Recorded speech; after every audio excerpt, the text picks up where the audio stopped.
In the summertime when the weather is fine, you can wrap right up and touch the sky. Hey folks, how you doing?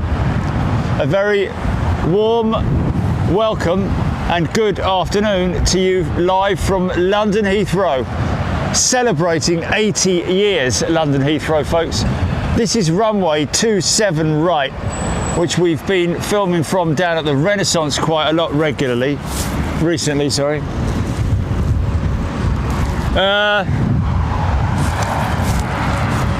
So yeah, it may look a little bit odd that I'm wearing this jacket, but my blue top had quite a lot of reflection off the screen, so I'm sorry about that. But we'll just have to go with it. There's a lot of people around here with puffer jackets on and all that kind of thing, staying nice and warm. But you know, it is what it is. But we'll get on with it.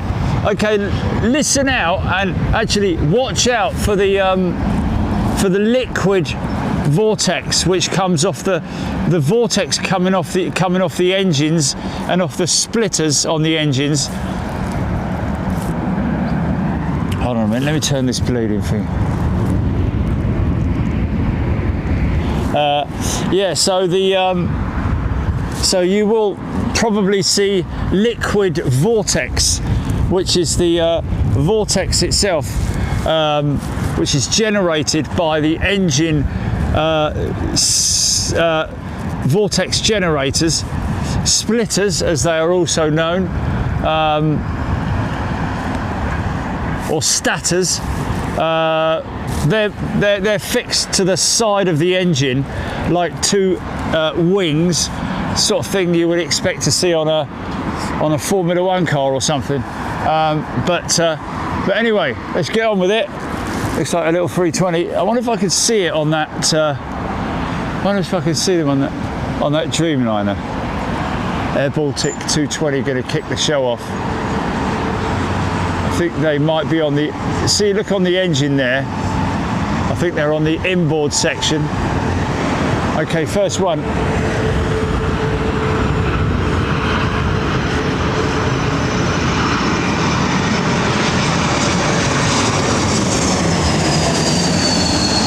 Also, listen out for the vortex as well. It's a kind of delayed reaction because, oh, easy son, because obviously there is a wake behind these aeroplanes, a vortex wake, which is created by the aircraft itself, and certainly the undercarriage makes it all dirty, makes the wake dirty.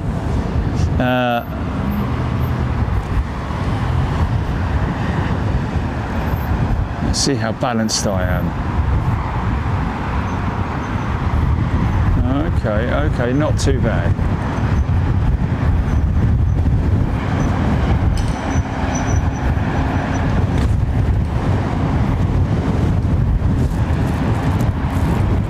Aviation addict, watching whilst on board DL2204 Delta 757 from Atlanta to MCO Orlando. Yeah, Pratt & Whitney power. Nice one, mate.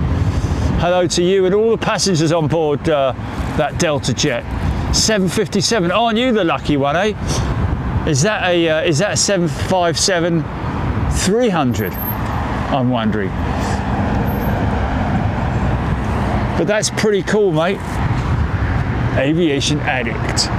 Right opposite us here are the maintenance sheds for British Airways, or some of them. They put one up for sale, and United acquired it. That used to be a BA hangar right there. That's where we caught live the 747 BOAC 747 arriving and taxiing into position right there. What a great day that was. The Virgin Atlantic's hangar. Boys and girls, engineering teams working hard in there.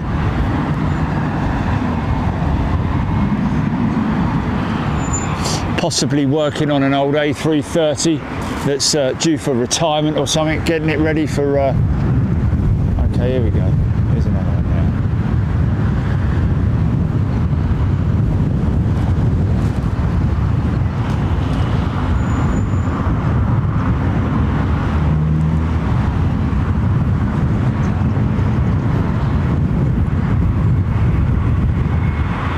Yeah, I wonder if I can change the position of this phone.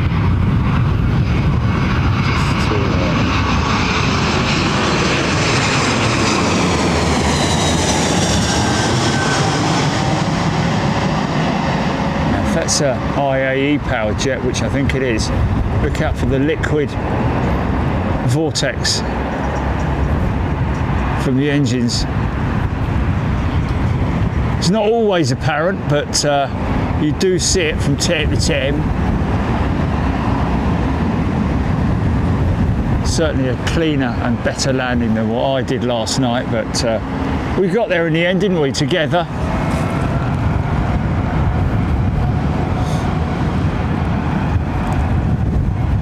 Marquee 777-ER saying Bosch. I think that might be referring to that 220 that we saw land. That was a pretty firm landing, wasn't it? Hey, with Air Baltic, launch customer of the 220.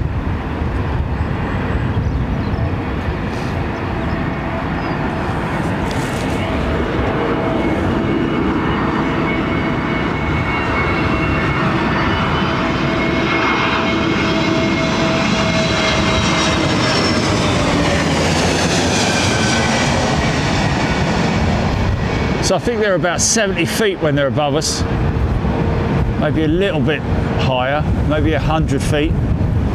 What do you think, pilots?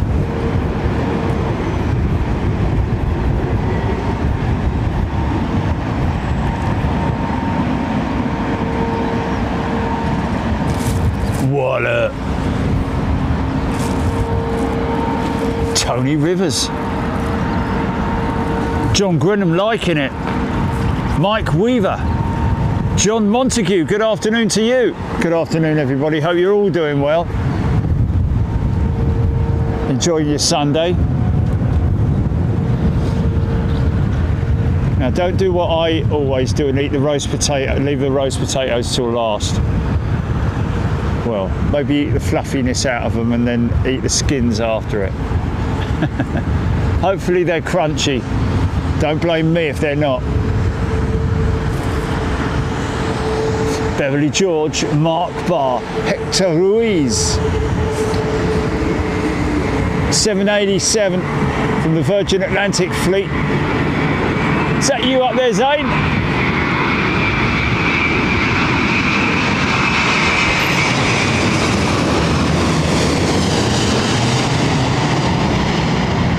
There you go, that's your 50, 40, 30.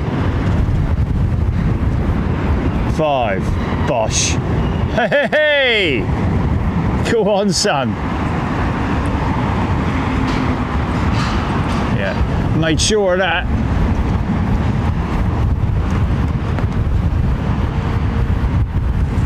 Of course, from an engineering standpoint, there's a lot of technicians and engineers from other industries would look at this and go, blimey, O'Reilly. You might want to check that undercarriage strut and the undercarriage itself.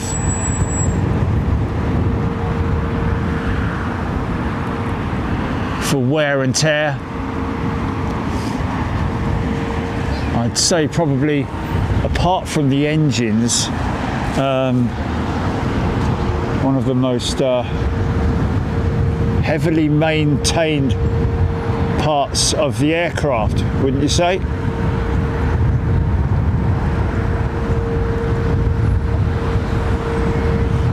Another 787.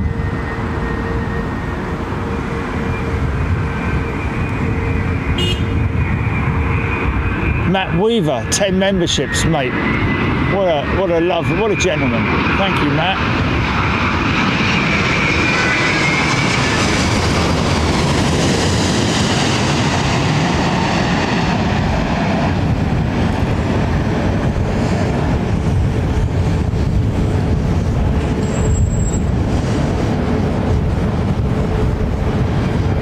the Bosch-matic. Washing machines. That's flying machines, isn't it?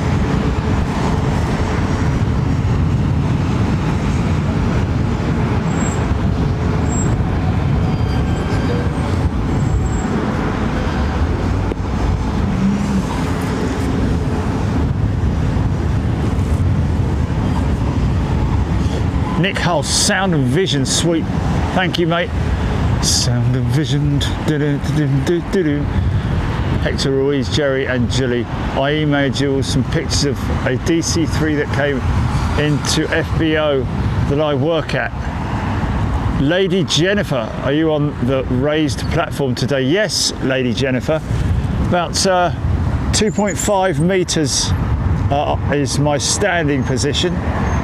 Top rails reaching around about 3.4 meters.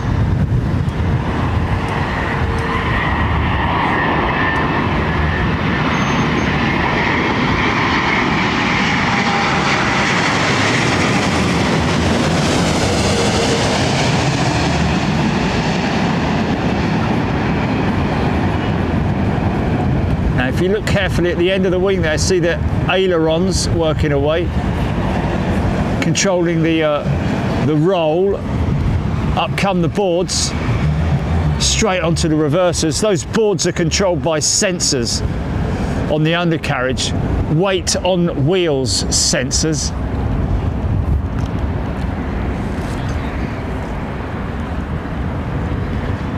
So they deploy as soon as the wheels are all on the ground. All four wheels are on the ground, either side.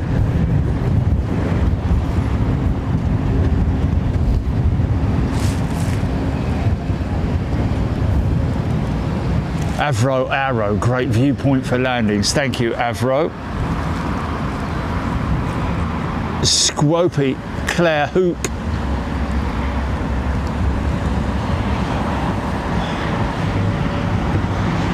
Farid Abed, Rab H. Tapare.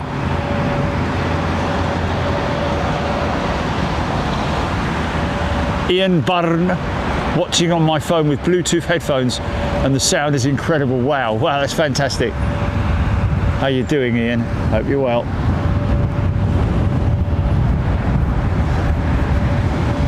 Big old 380 being worked on there, look.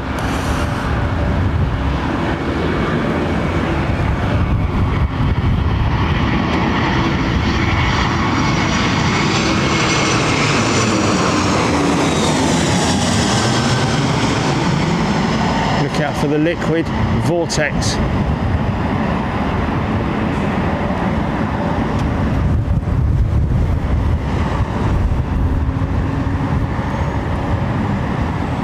Nope,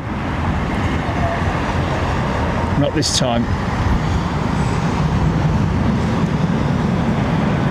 Of course, if you remember back in the old days when we used to film the American A330s landing here with our good friend Rich Taub at the helm. Hodgie, good afternoon to you. Friend Kitty. No, it's not, it's friend Chi TJ.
Okay, it's on, it's on. Confirm.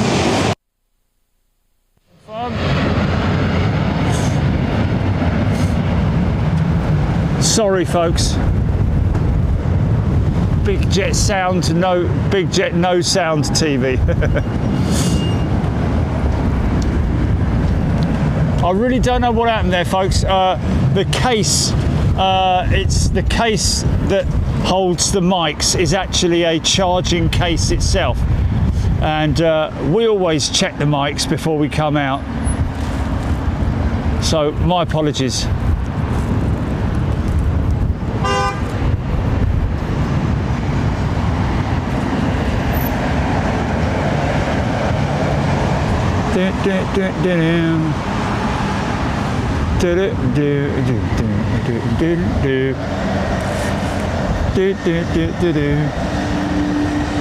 Okay, what I'm going to do is quickly grab this counterweight, standby, which should be down here, somewhere like that. Okay, counterweight attached, sir. Come on, Dyer, get that counterweight attached. Counterweight attached, sir.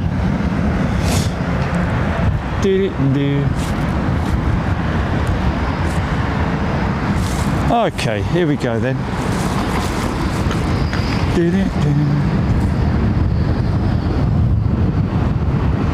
Blue, blue, electric blue.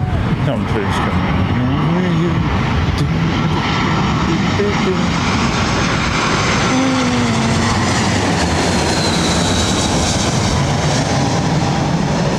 Right, now it's only the IAE powered 320s where you get that liquid vortex.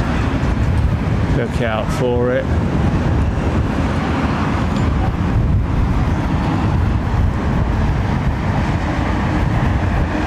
Sometimes mixes with the tyre smoke as well. You there!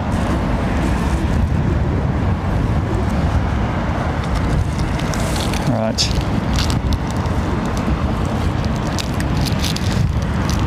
Now look here.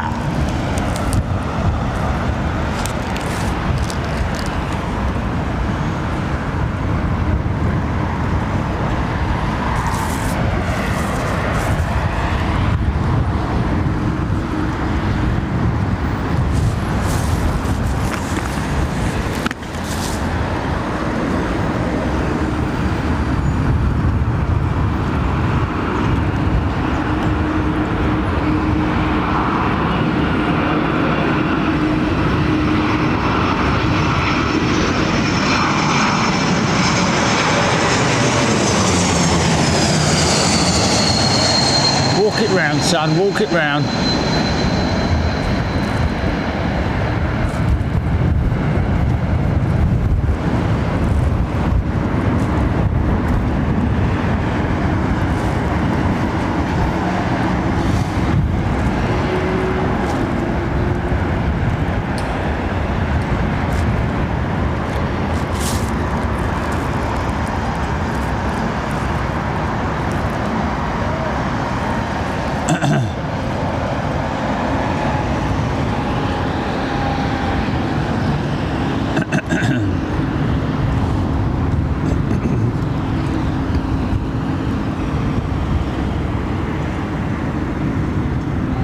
Lovely old 4-door being worked on there.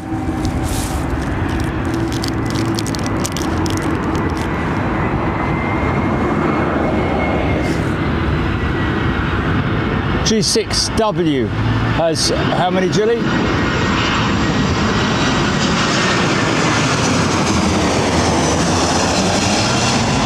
5 Big Jet TV memberships being gifted by G6NW, is it? G6ZNW.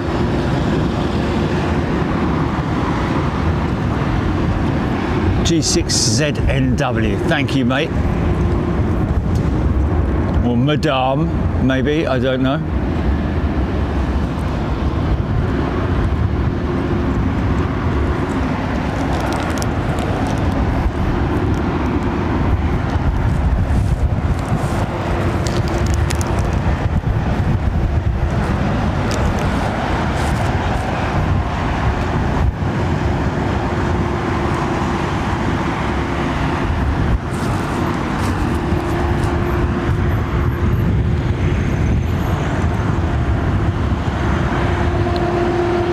Did I miss Matt Weaver?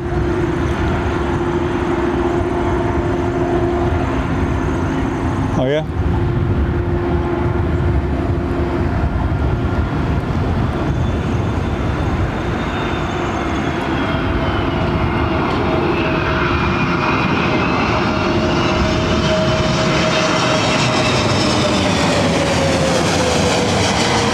Something happens in sound and vision.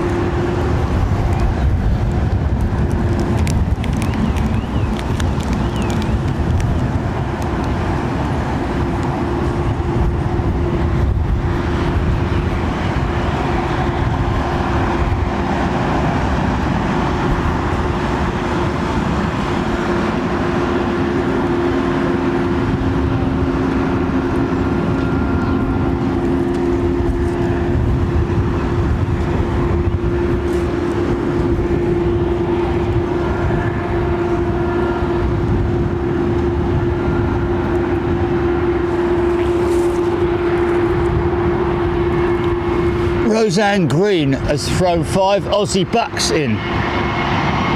Super chat. Super sticker. Sorry, Roseanne. Cheers, mate.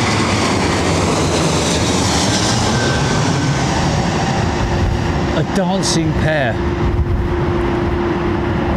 A dancing pair of what?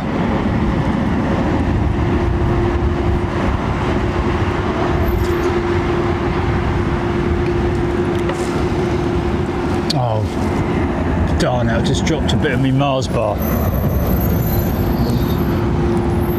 Oh, I think it's gone off the edge. See if you can find it, Gillian. Brush the grit off. No, 5-second rules expired long ago, innit?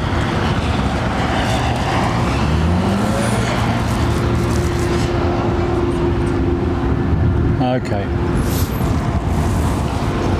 Alright, never mind.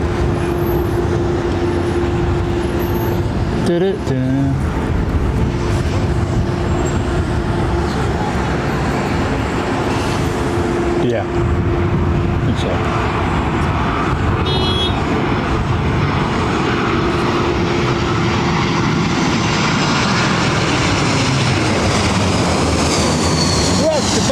Rock the boat, baby.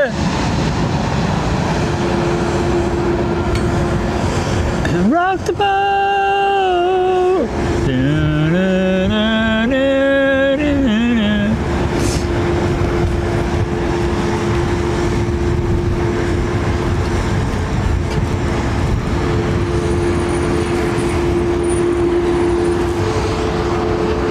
Don't tip the boat over.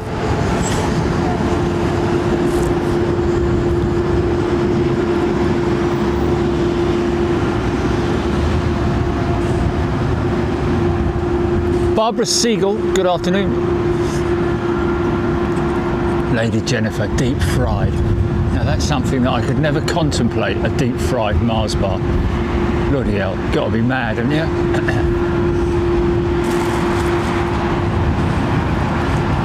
Stephen Pugh watched the BA747 farewell video yesterday, 5 years ago though. Where did that time go? Yeah, it was a poignant moment, wasn't it? For everybody, a sad moment. I think the most emotional one was most definitely the Virgin Atlantic 747 final farewell.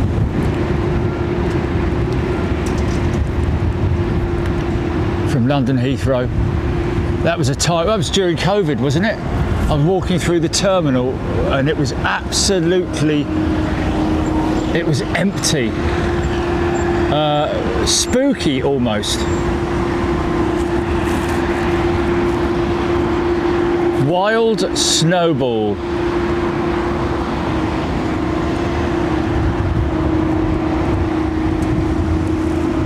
Mr. G, 96. Terry Brown, John, good afternoon to you.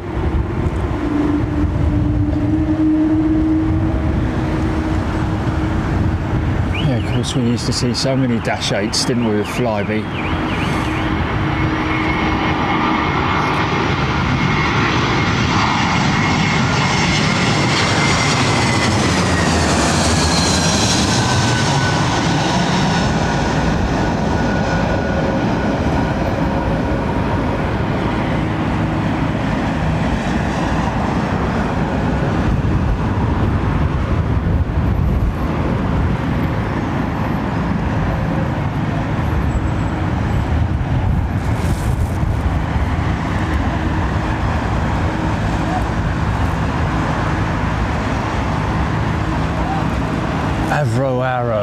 Working my way back to you, Pearl, and a heart in love inside. Yeah! Anyway, what was he saying? Avro. Working my way through rewatching K-Boss 2022. Priceless in so many ways. Yeah, with Sammy.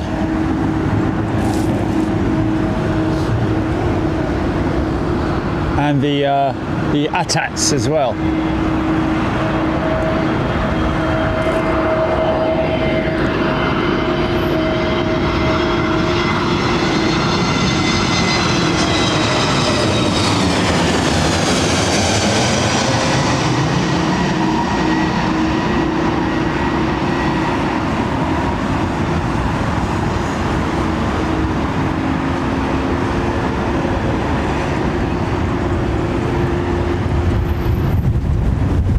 Firm.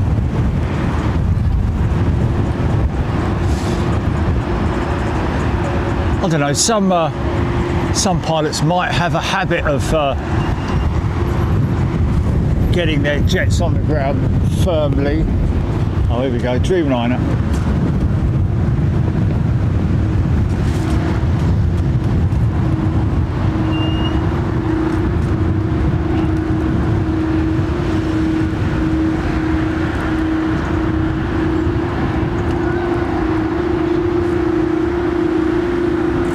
Brian Stewart talking about the 777 taking its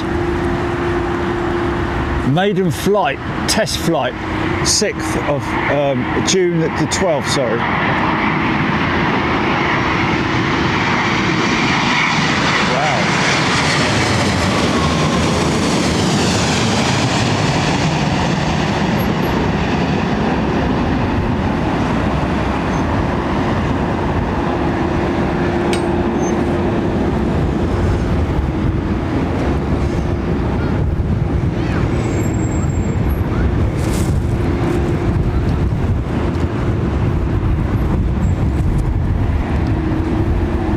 Yeah.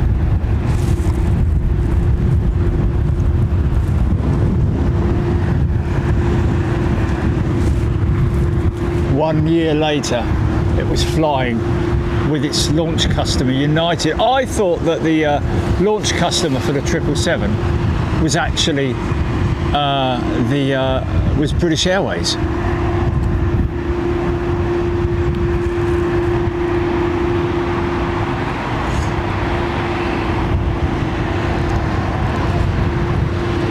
Alex Blackcat, what is the busiest airport in the UK? There's a subscriber asking a question. Well, Alex, you're looking at it right now.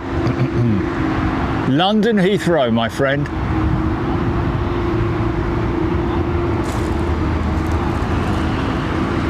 Jim Baird. Giving a shout out to everyone. Nice one, Jim.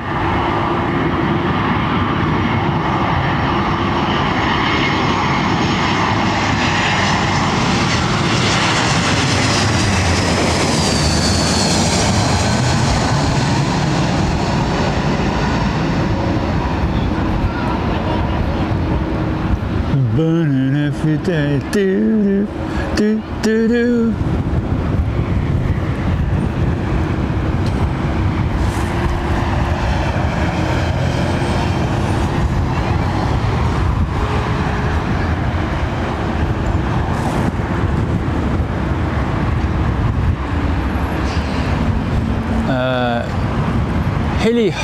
Hilly Hog asking a question about how often do the runways get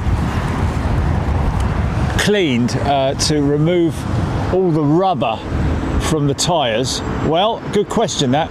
There is specialist machinery that they use to remove that rubber. High pressure, high water pressure, I think. Steam or something.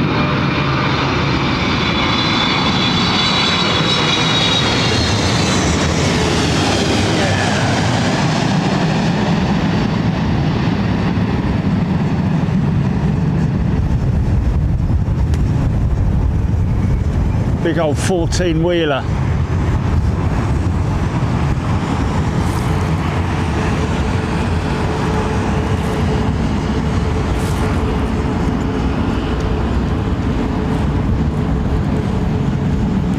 Plane fixes and enjoying it. Morgan 747.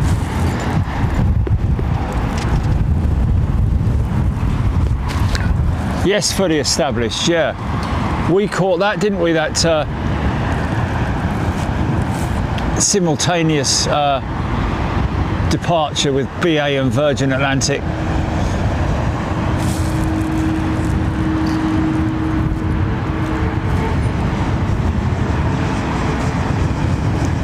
Beverly George A340 overhead. Well, that'll be with, it's not Maven,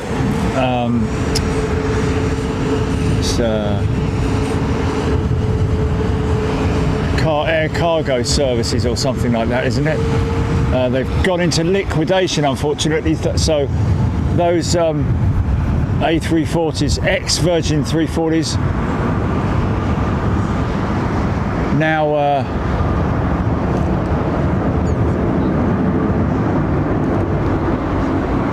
probably get flown down to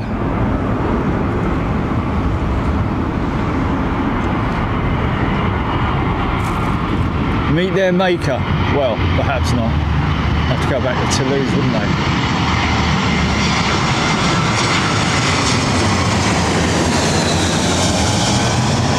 Oh, blimey.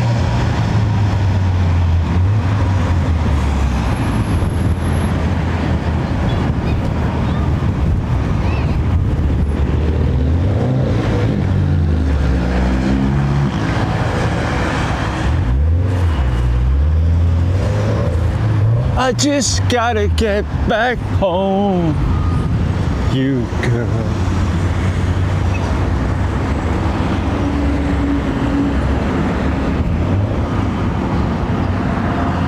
Wingtip of a Dreamliner.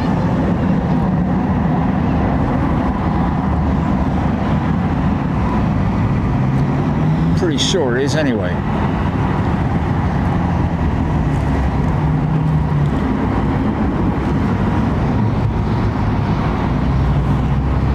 Andy Fishlock enjoying the sim show last night. Well, we'll no doubt do it again.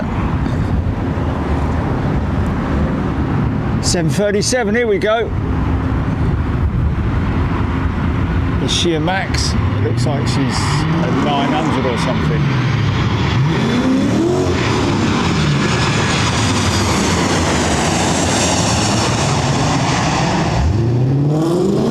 Oh, grow up, mate.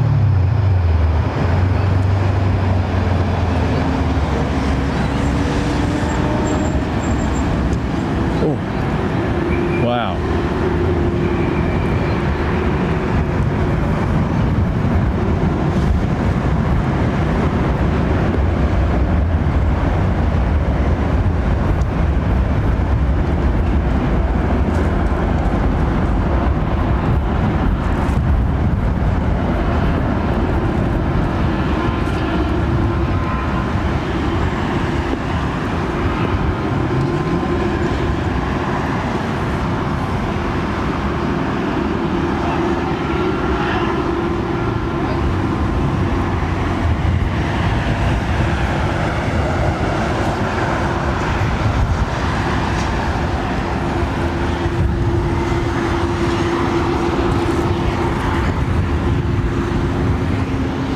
Zane asking what happened to Flybe. Well, it's something you can Google, lots of information, but they basically went into liquidation. Survived for a short while, had a couple of stays of execution, came back, somebody bought them and operations commenced for a short while.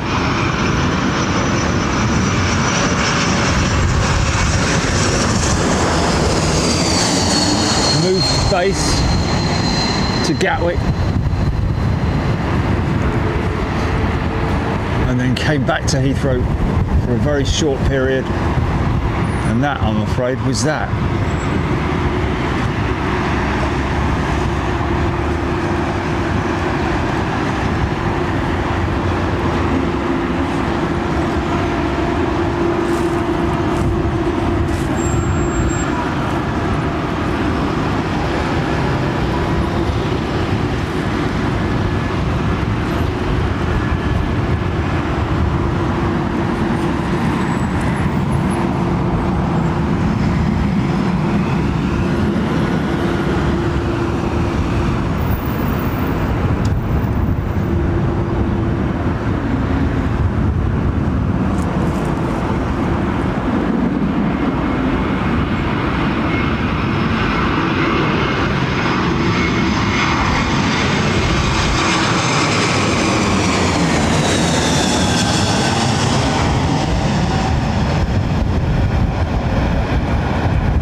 Reading a story a couple of years ago about a piece of equipment that was developed to remove the rubber from runways using high pressure.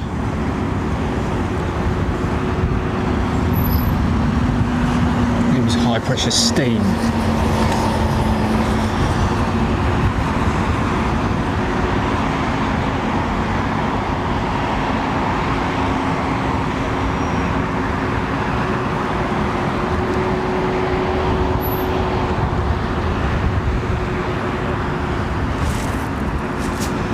...787-8 from Austin inbound, or that 787 that was earlier, I think.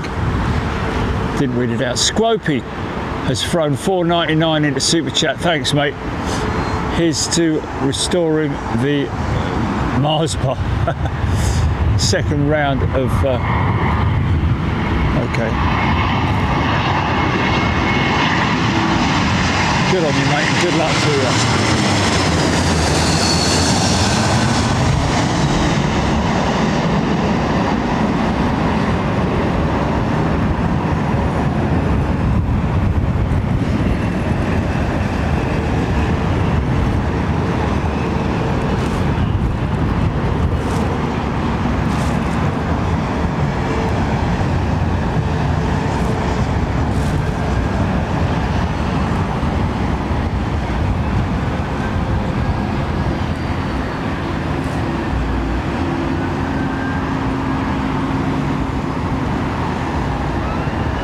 Interesting that they've thrown the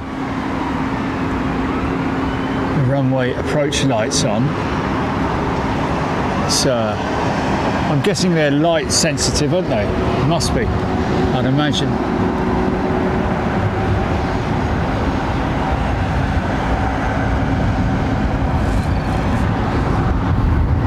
Oh, nice, here we go.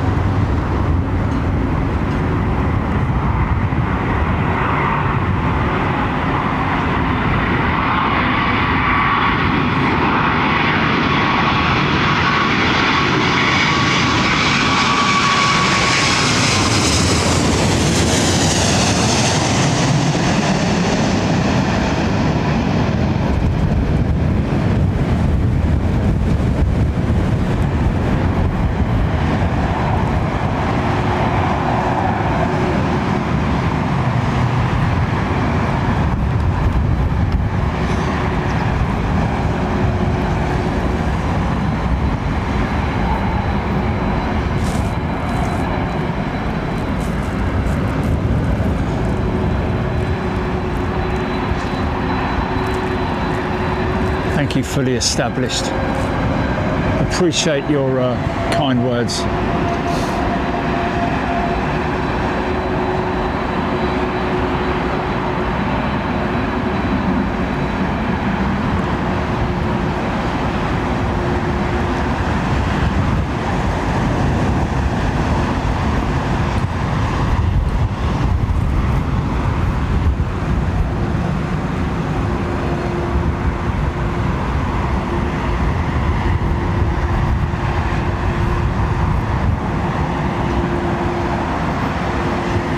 Jet plane, proper jet plane.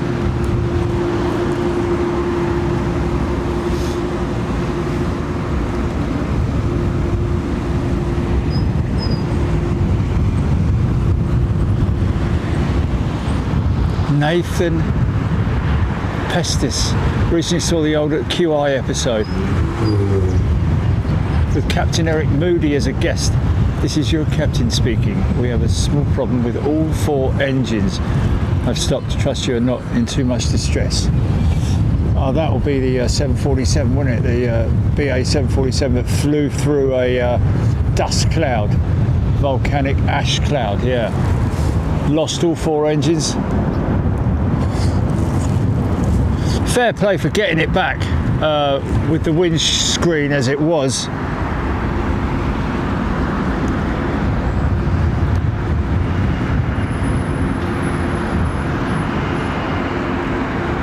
They were very lucky to restart those engines, man,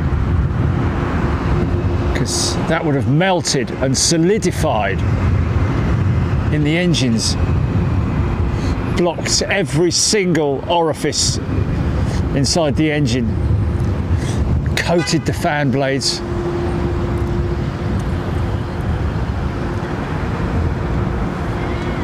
Combustor lining,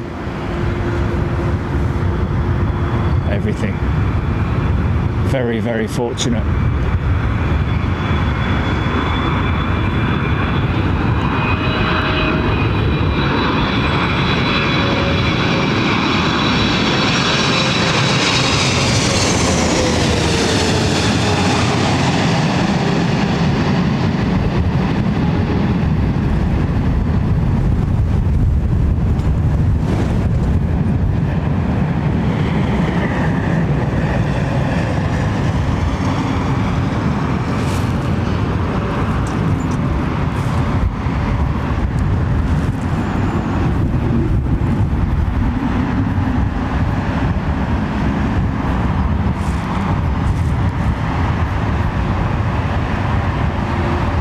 Hodgie 499 super chat, thanks mate.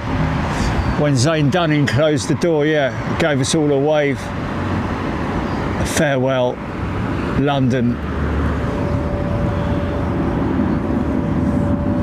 As they went on their way.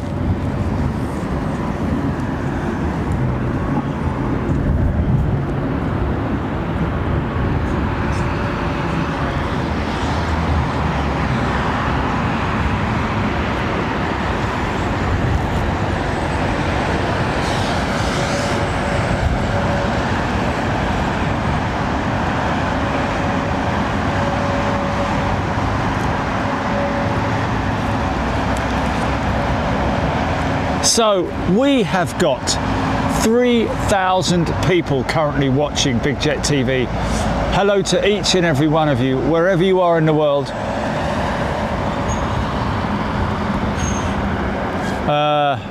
If you fancy grabbing a little bit of subscription to Big Jet TV, then go ahead and do that, and make sure you turn your notifications on to all for the channel, because we do pop up randomly from time to time, but we are of course live every Wednesday and Sunday. I keep thinking I'm zooming past Pinky there. Is there anything on approach? Oh, nice big bit of grit in my eye, and my dodgy eye and all.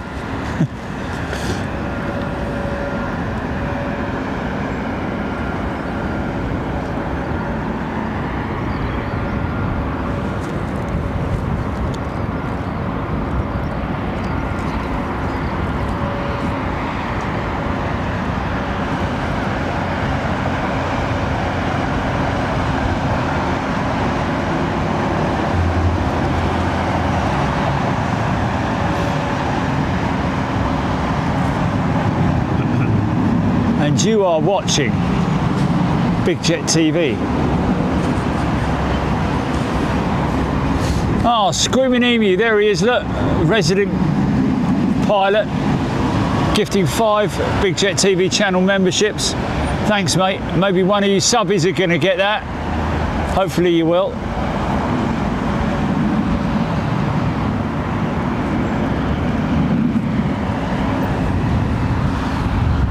God, blimey. Is there anything actually on approach? Or,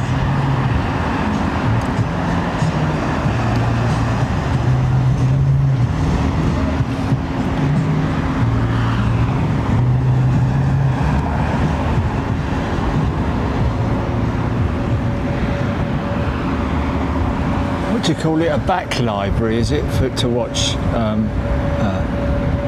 Yeah, there's a lot of old footage from Big Jet TV. If you want to jump back and watch that at any time, folks, you're more than welcome to. Enjoy yourselves having a look at that.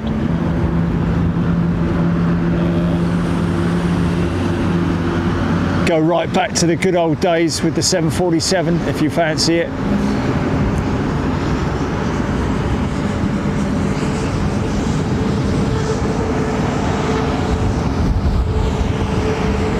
Isn't it funny? This is a 321, I reckon. But how that could be a 757 is crazy, isn't it?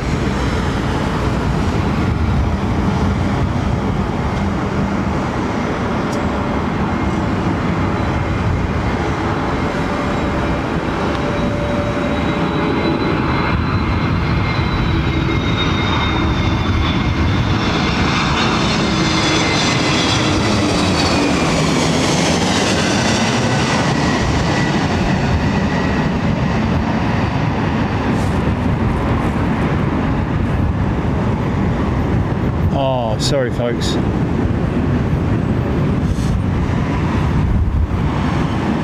Oh.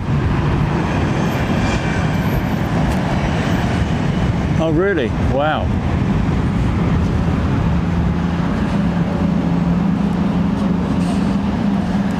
Well, I doubt those engines would have ever been the same, would they? They probably needed stripping down every 5 minutes.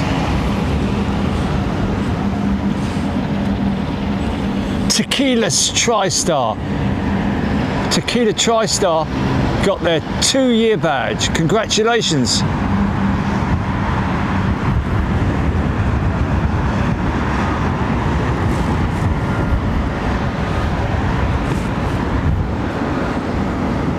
Yeah, thanks for all your help last night, Screaming Emu. That was a good little bit of coaching.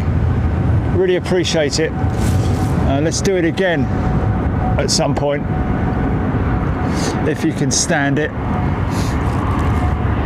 and put up with me.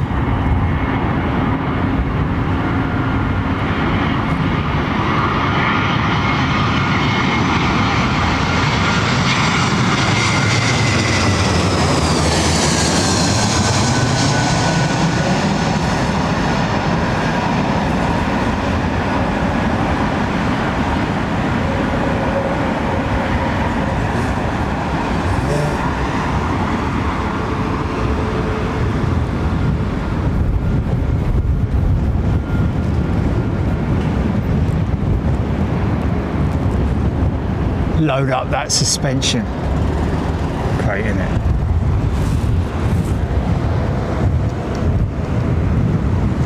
Over and over and over and over again.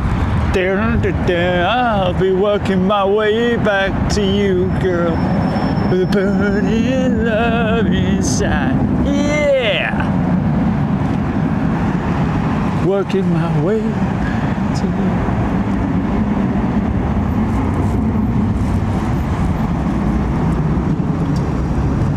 Liz Matthewman, going loco down in Acapulco. Zane, here comes an Embraer E195. Oh yeah, unmistakable profile. Ginormous, great big engines. Beautiful wing profile.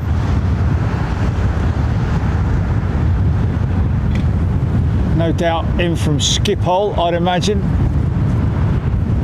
where we flew to last night on the Sim Challenge.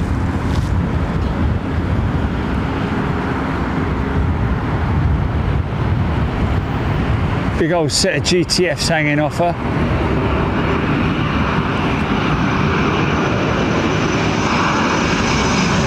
Look at the wing on it. Wow.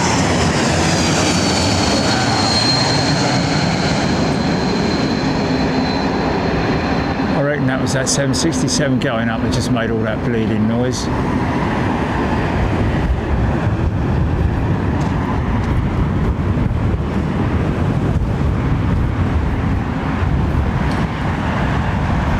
Quite a steep flare, wasn't it?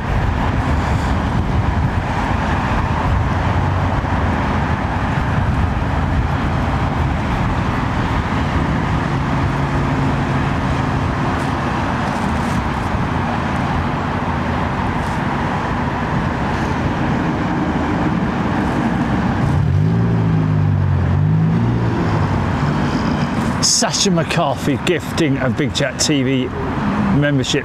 Sasha, thank you.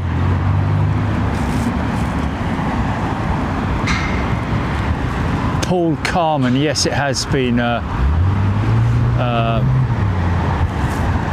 featured on Air Crash Investigation, that British Airways volcanic ash cloud incident. Steph Burge, yes, E195 does look, it suits the Embraer 195, the Royal Jordanian livery.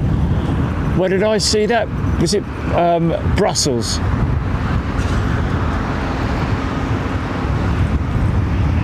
And took a picture of it and immediately sent a picture of it, sent that picture to my good friend at Embraer, Joe DiMaggio. No, Joe. Hey, Joe.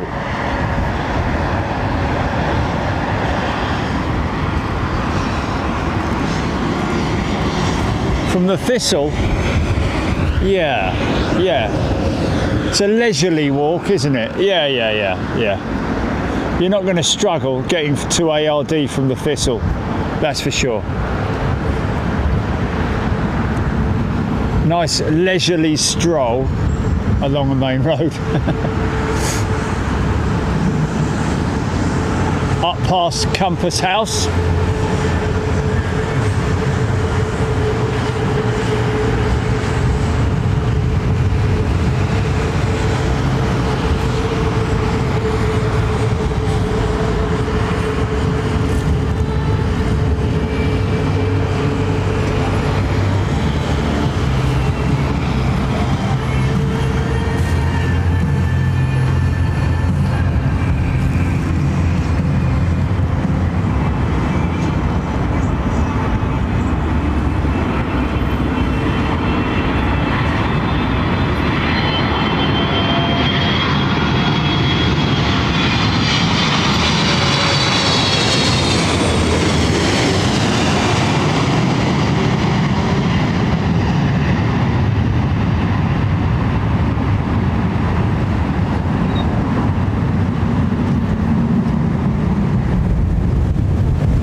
Nice.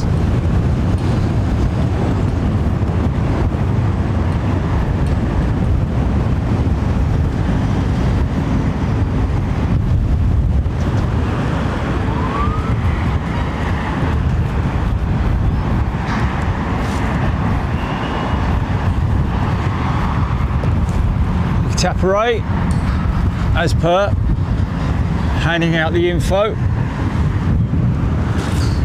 Now look at the wide gate on this, oh I don't know though, Dreamliner probably, I think. Oh, sorry.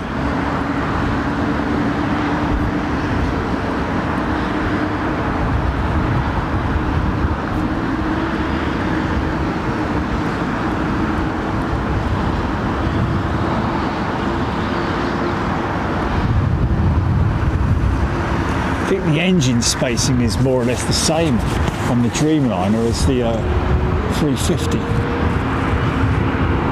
This isn't the new improved maximum takeoff weight 787, is it?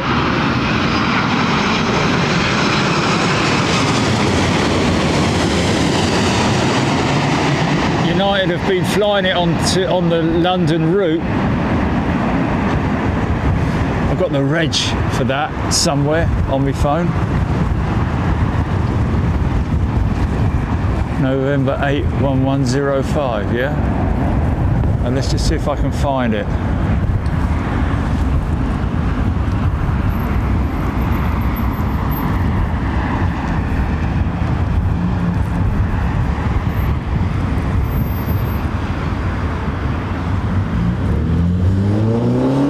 They're 1 year old, isn't it?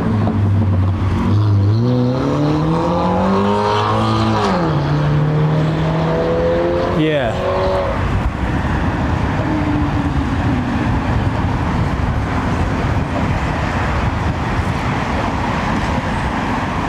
There we go.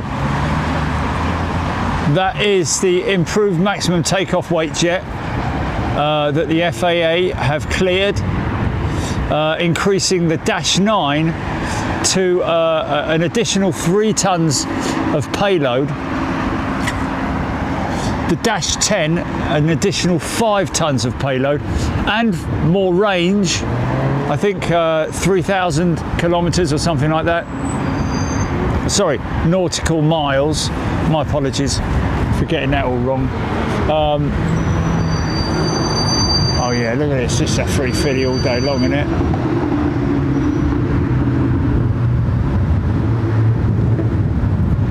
See what I mean about how far spread the engines are.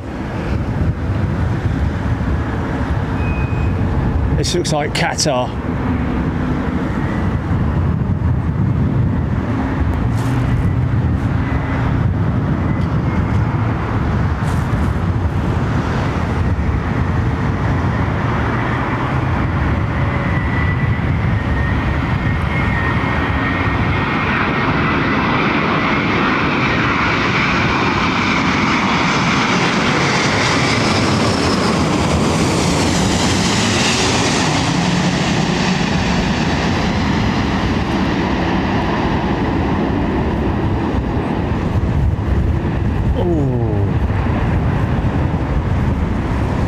That locking pin was what?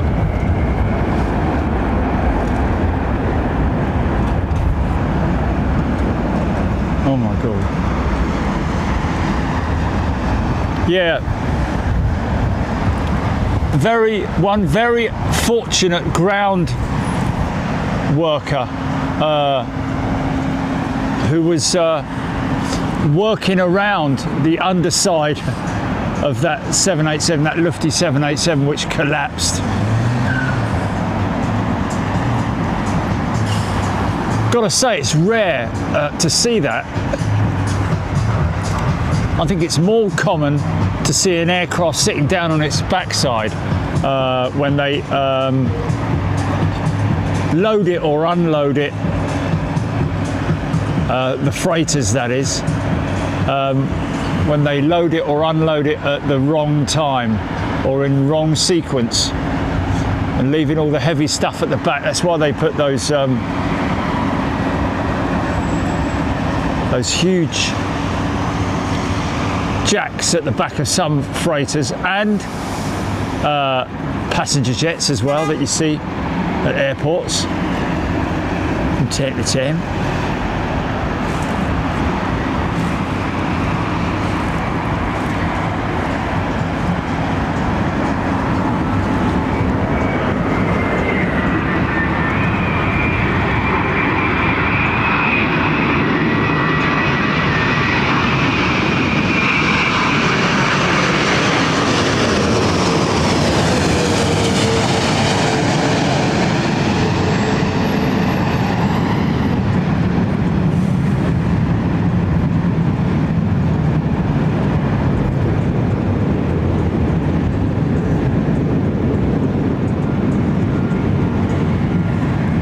It's always a big thump when that forward set of wheels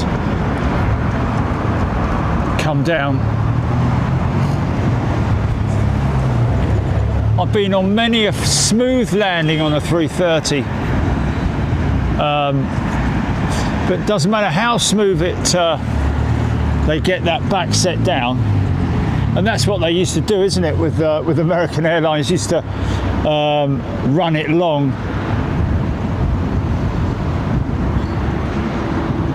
What's that? Yeah.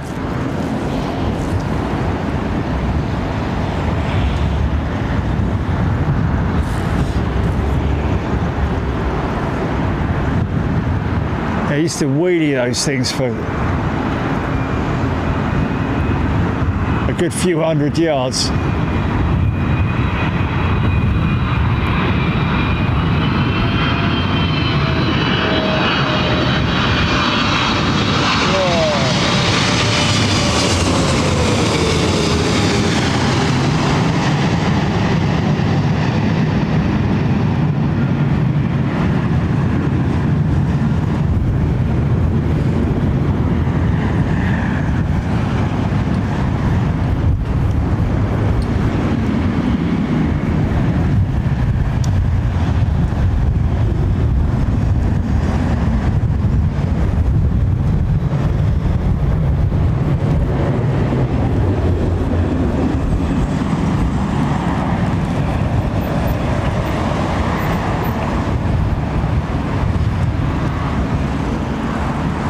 David Russell.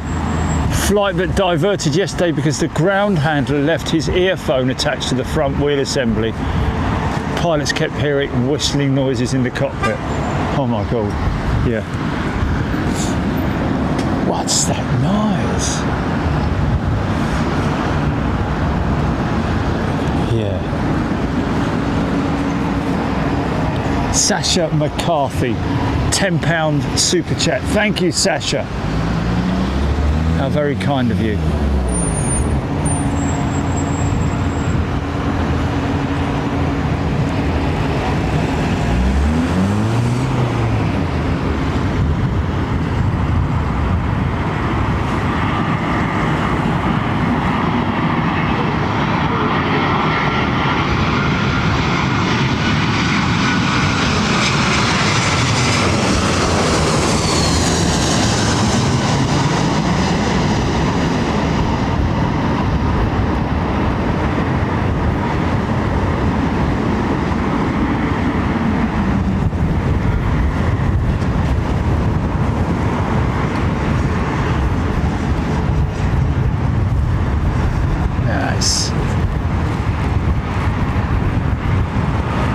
Nick Gray, good afternoon to you.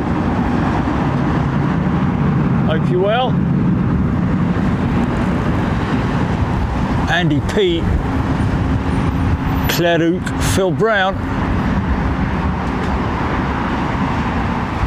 Phil Brown, yes, the A220 program, which was originally the Bombardier program, was indeed bought by Airbus, taken over by Airbus. As a very successful single aisle platform. Hasn't done as well as they would have hoped though, I guess.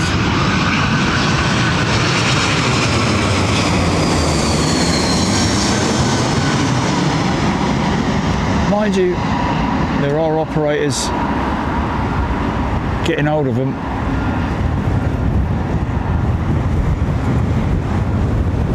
But Airbus, like everybody else, facing problems with suppliers, mostly, it has to be said, the Pratt & Whitney power plant, and General Electric as well, facing delays.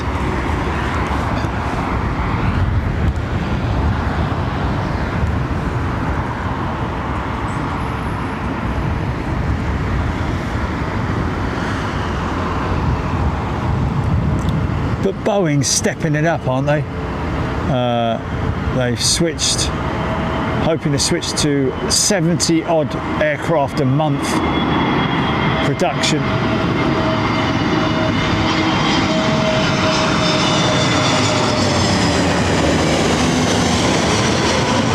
Grant Mustard Duck Miller gifting 10 memberships.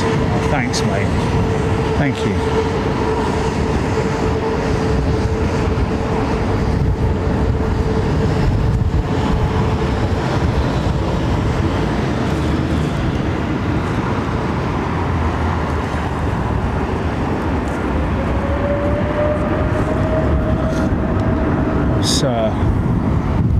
One of the big notable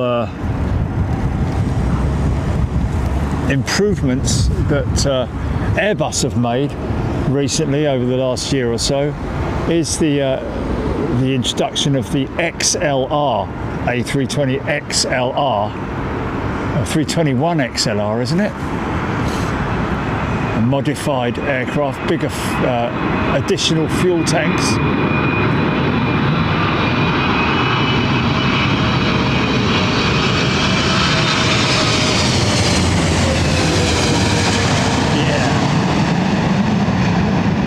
Here we go, vortex. Listen out for this.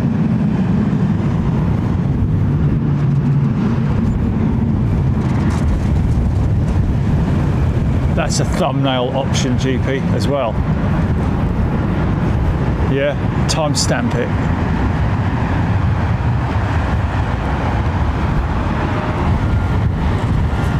Well, he said please, didn't he? But King 3768, good afternoon to you. Subscriber right there.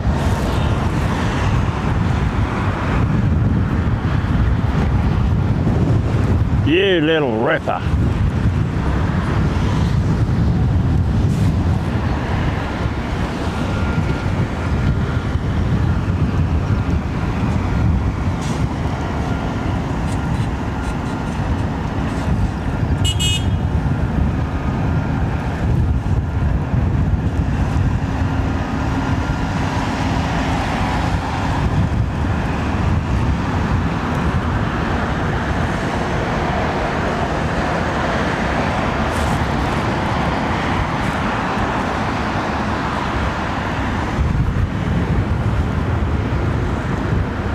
I wonder whether maintenance teams were working on that undercarriage. Selector, potentially. Selector!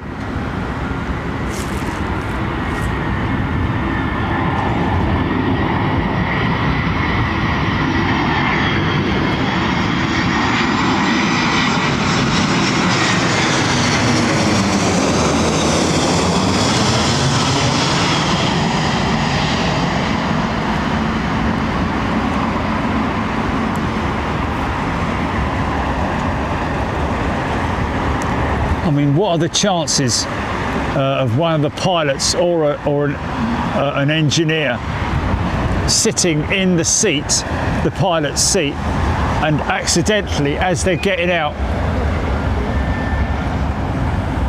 connecting with the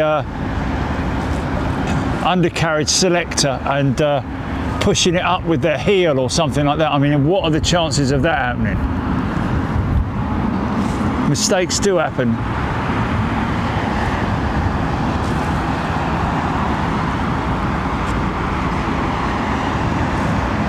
Was that David Bailey, did you say? Oh, Lady Jennifer has upgraded to super class. Wow, Lady Jennifer. That is fantastic. Thank you, Lady Jennifer. You are a star. Thank you. Along with everybody else, of course.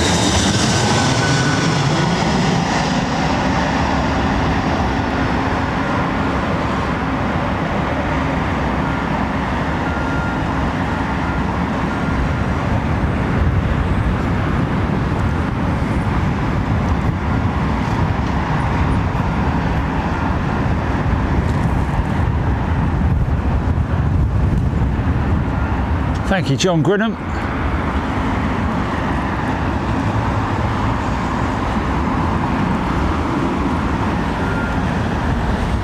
Glenn's Aviation. Liz Matthewman.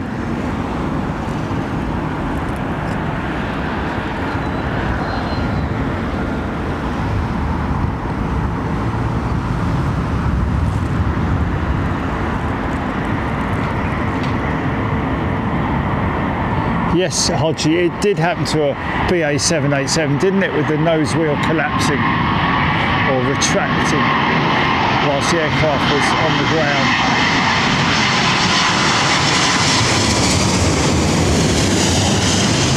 I would have thought there would be some kind of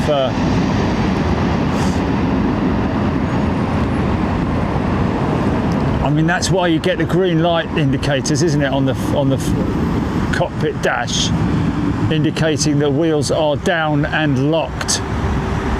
The green light indicating the locked. So I'm quite surprised that, you know, and that was a question that I put to a few people when we had our little drive up to ARD yesterday, was, is there a possibility that the undercarriage, or at least nose gear, can be retracted whilst the aircraft is on the ground? I mean, obviously if it can, it's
yeah.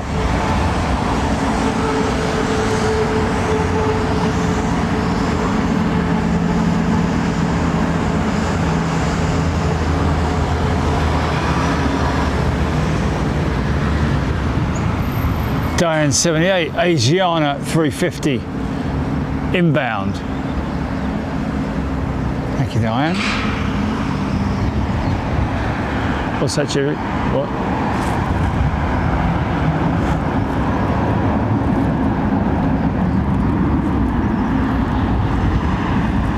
Ray J, 4320, $10 super chat. Thanks, mate. No, thank you. Thank you, Ray. Appreciate it. Appreciate everybody's kind words of support and the way you do support the channel. Of course, is a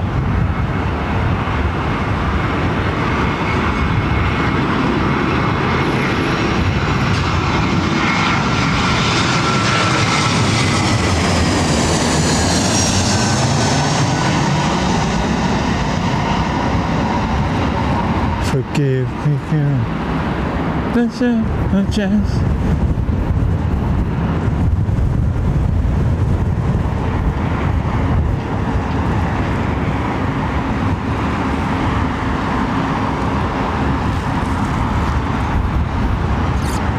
Did you say Airbus? Airbus. Did you say Airbus? Or, okay. Not possible on the Airbus aircraft for the front wheel to be retracted whilst on the ground. Well, the video footage certainly looked like the gear was unlocked and that it just rolled forward, didn't it? And just collapsed. The guy was so lucky, man.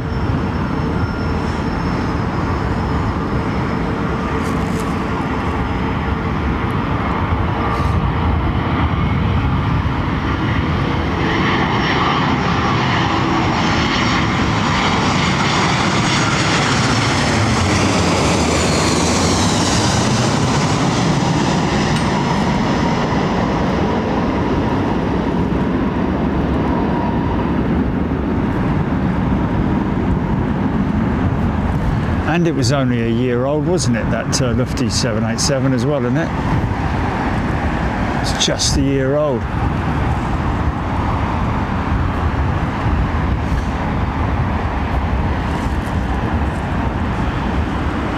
Yeah.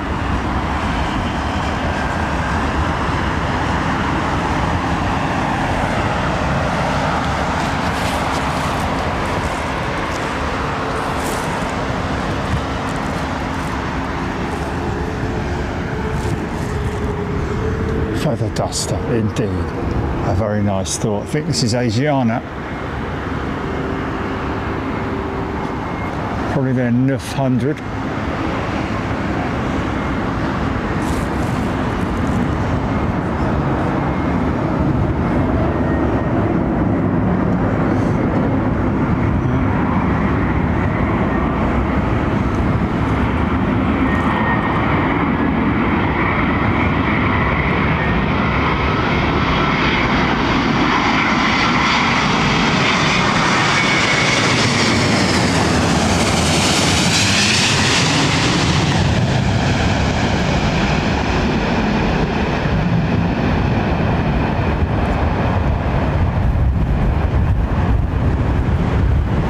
So graceful and appear so slow when they're over the top of us here. Could be as little as 130 knots landing speed on the A350. Even lower than that, I believe.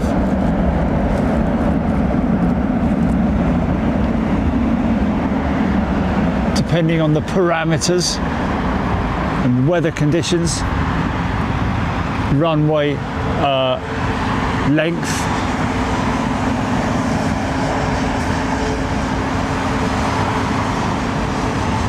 runway conditions, general weather conditions, etc., etc.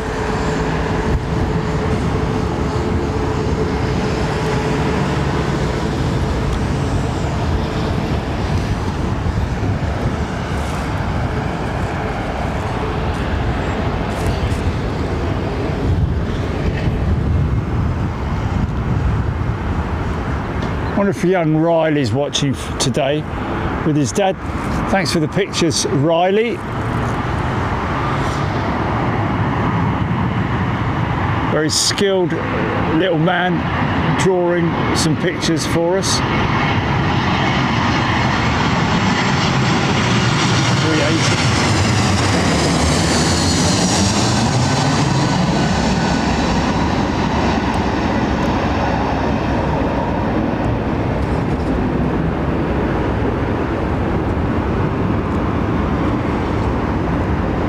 Skilled little artist, isn't he? Hey? Skilled.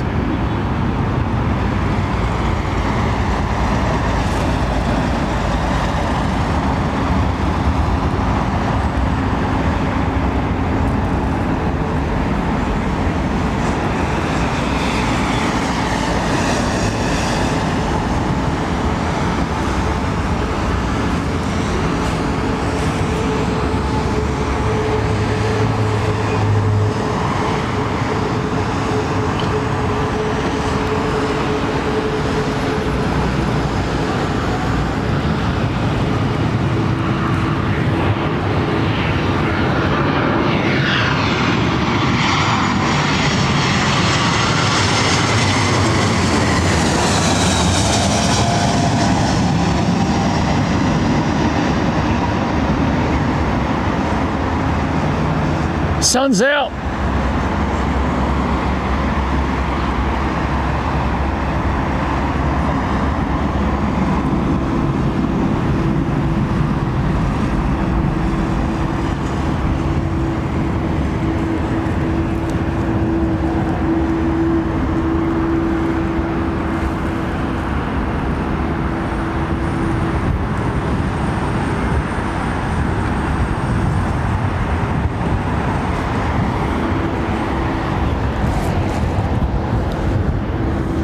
What does it say? 2,998 people waiting. So you're always out watching. No, it says waiting. Oh.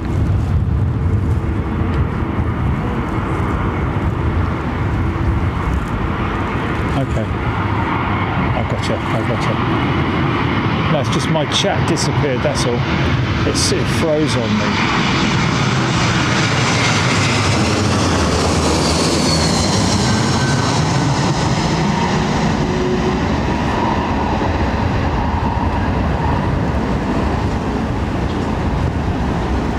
I guess I am. Oh, it's a bit of a floater, isn't it?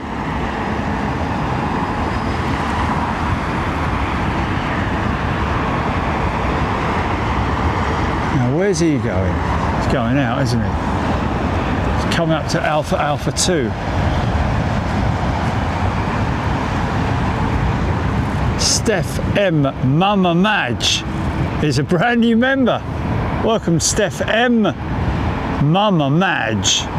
Is that maybe Mama Marjorie? I've nearly said Mamma Mia then. Here we go again. Oh dear, Denise Canning's got all the winter warmers on.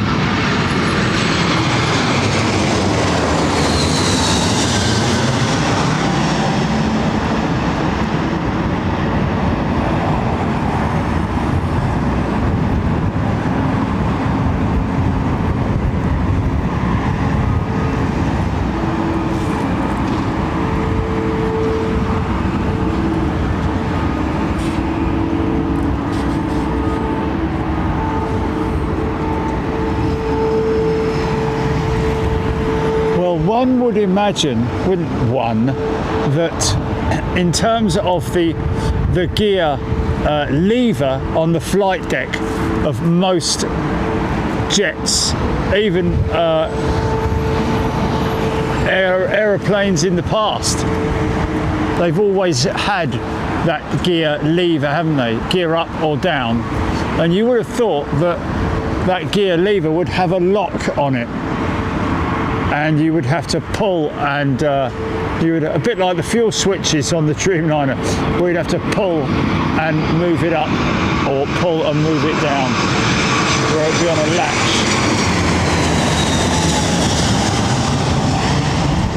So it can't accidentally be moved, even when the aircraft is alive on the ground.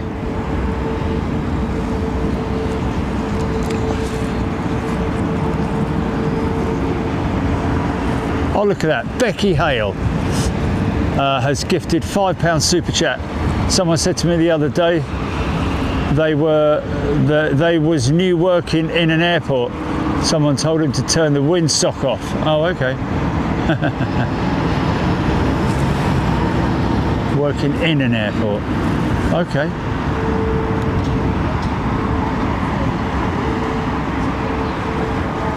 Somebody new working at the airport, yeah, had somebody, possibly that someone may have been a pilot.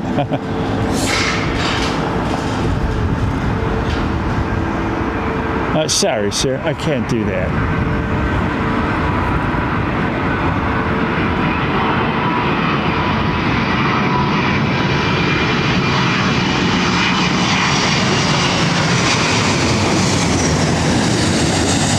What's that, mate?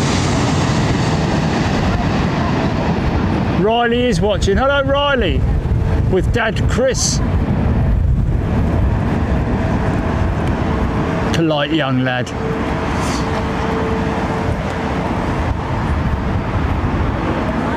He's an artist.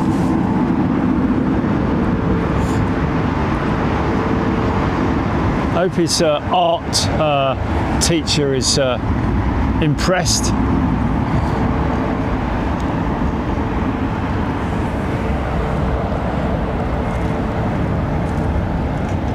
How do you refresh, Julie? How do you refresh my chat? Yeah.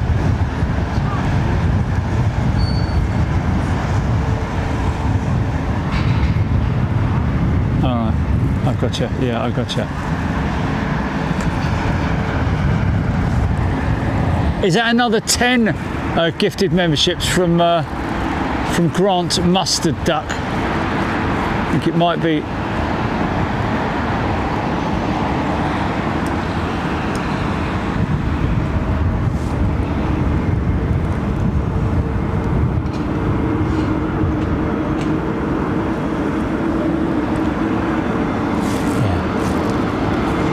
has been a slight crosswind since the start, really.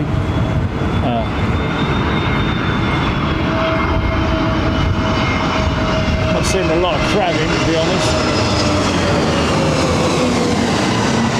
Might see an example of the left wing and the left side being put in first.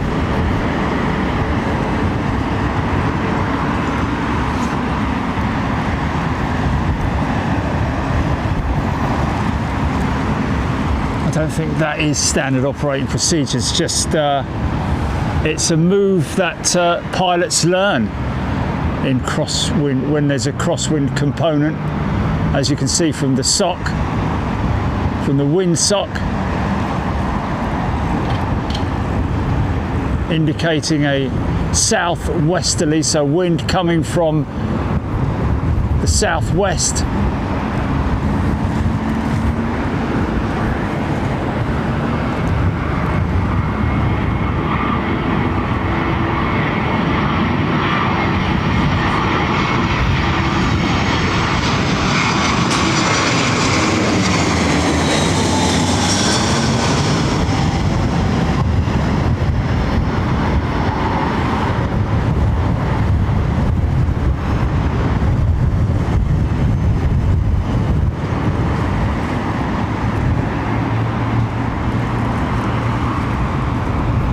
Paul Skilling has gifted a channel membership. Thank you, Paul.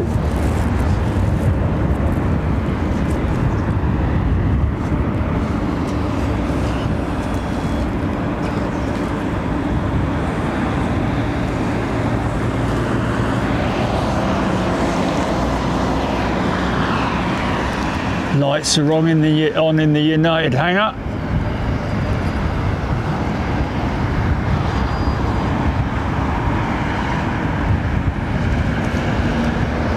Probably one of the busiest hangars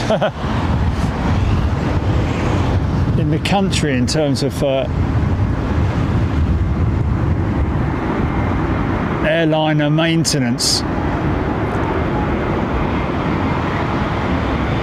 Probably not, but other people will argue that. It's just that they've got very old aeroplanes, haven't they? Probably won't see their 787 in there that often.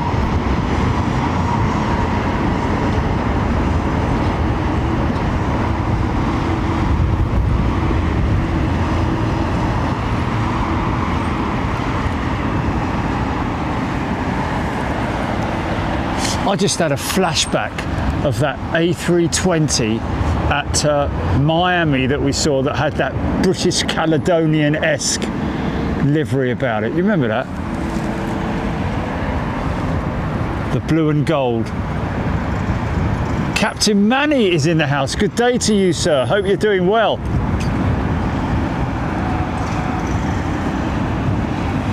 Is he back flying that MD-11 again? What's the status with Captain Manny, our resident MD-11 pilot, folks? Well, he's type rated on the MD-11. Previous to that,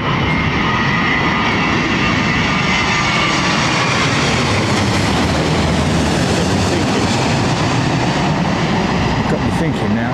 Previous to that, what was it? 767 or 777? I can't remember. FedEx, isn't he? So it's possibly 767, 777. Sausages, A380 around 25 minutes out.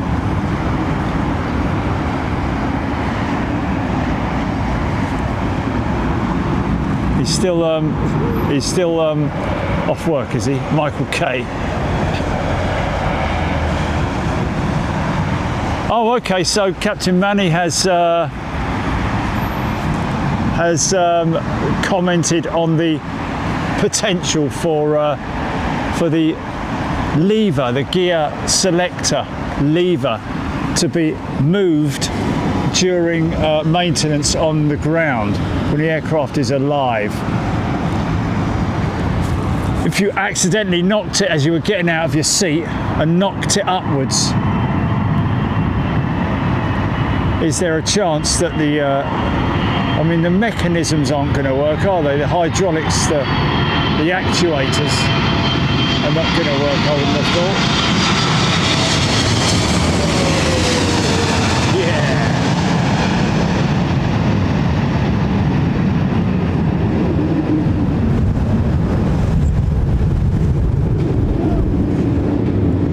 Listen for the vortex. We could get a whip crack here as it moves across us. Here it comes. Here it comes.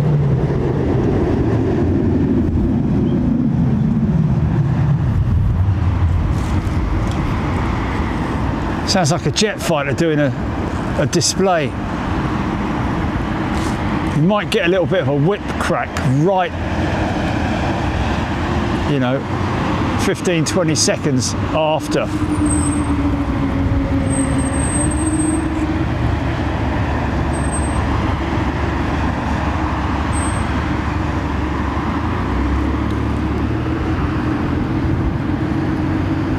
Atlas Air 747 captain, there he is, look. Good day to you, sir. Pete, that is, folks.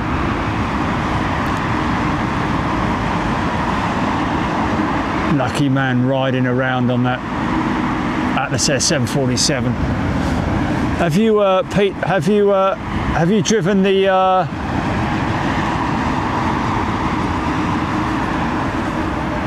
Is it N63 GT? Is it 63 GT, the reg on the last ever 747? Is he on the Dash 8 as well? Have you got the option of 400 or Dash 8?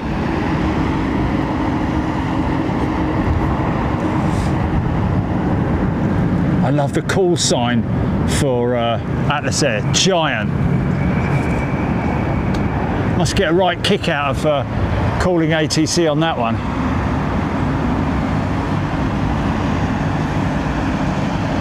Okay, Captain Man, he's still sitting on his bum, he's saying. Oh, still sitting on my ass, man.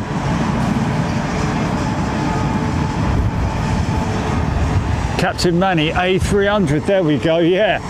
Classic.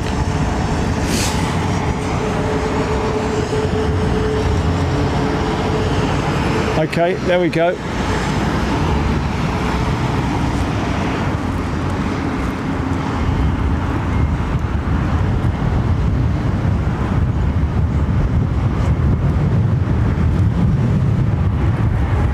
Dog Gator, tuning in from Florida. How you doing?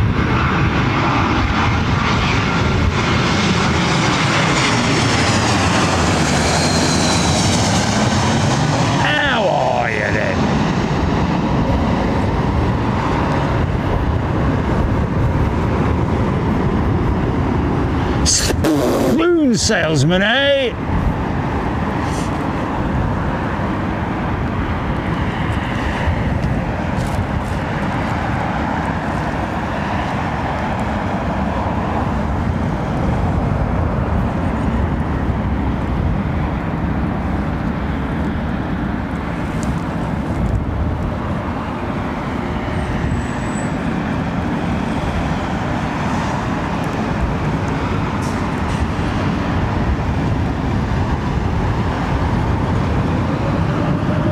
Atlas Air, thanks, mate. Not he's saying. I guess that's not on the Dash 8. Is that right? Yeah. You can do all four: 400 freighter, 400 passenger, which we saw at in Miami, didn't we?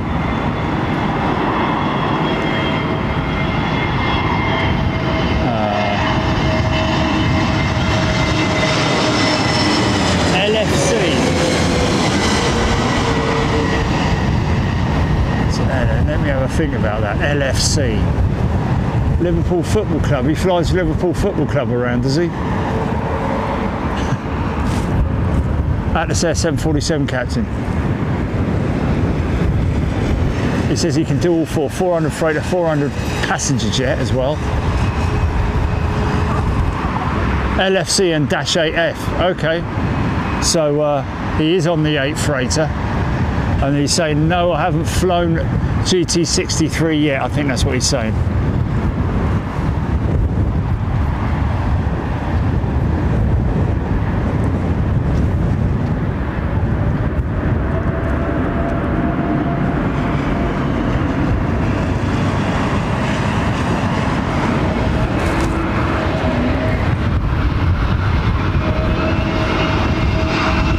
The Dream Lift is the LFC.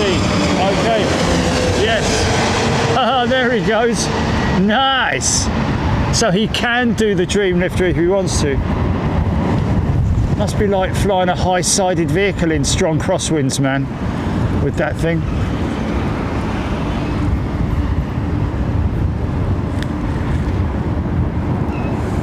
Sketchy.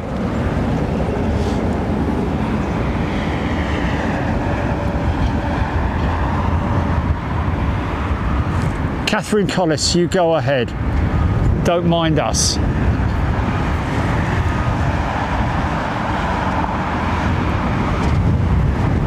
Sam Nicholson's dad's company did the roofing on Terminal 2A.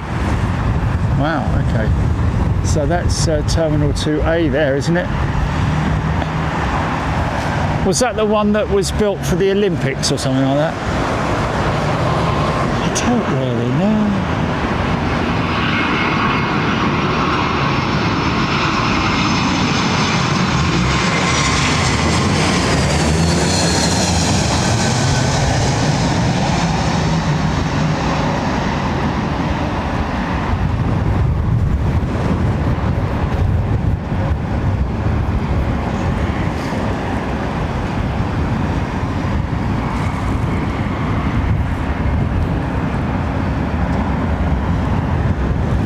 Karina Fly.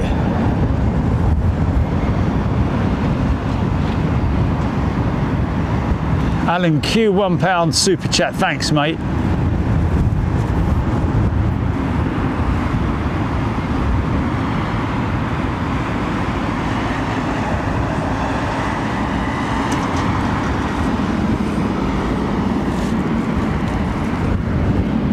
Yeah, apologies. No sports, indeed.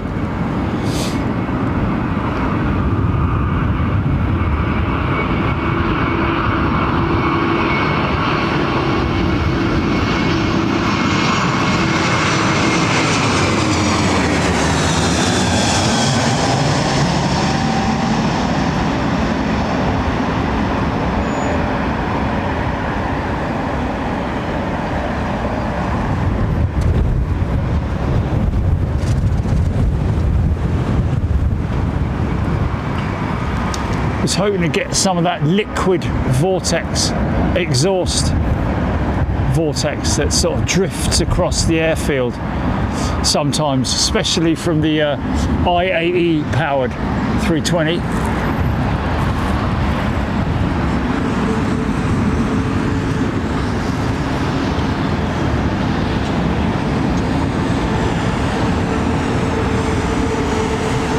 Peter Wilson saying that he saw a stream on YouTube saying Turkish Airlines want to purchase some of Spirit's 320X aeroplanes.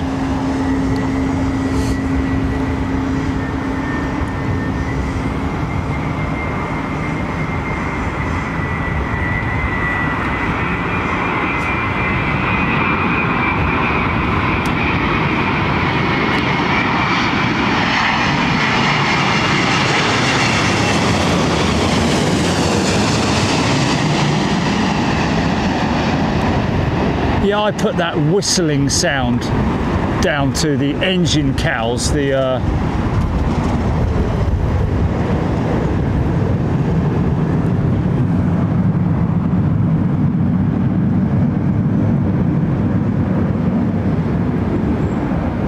chevron cowling, which is of course on the 737 MAX engine, the LEAP 1B, and and the Rolls-Royce Trent 1000 GE NX engine, which is on that jet. So I think that the wind, the airflow rushing around the back of those cowls actually creates that whistling sound. Whistling. Certainly seems that way anyway. What?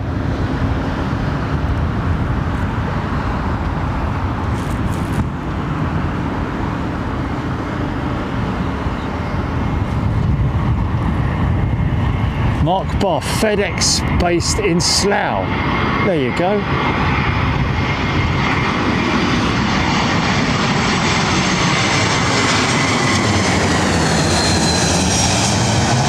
What's that? What, he's on the chat?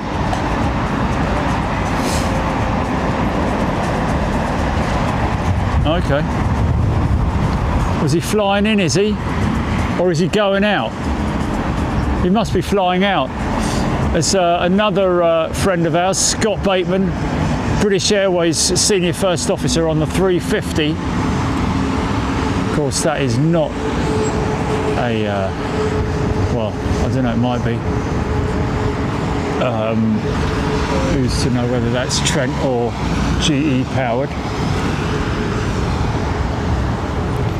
Of course, I saw an interesting stat today about the fact that the GE90 fan blade diameter is bigger than the XWB, the Rolls-Royce XWB, which is quite surprising. Even though the XWB is the most powerful.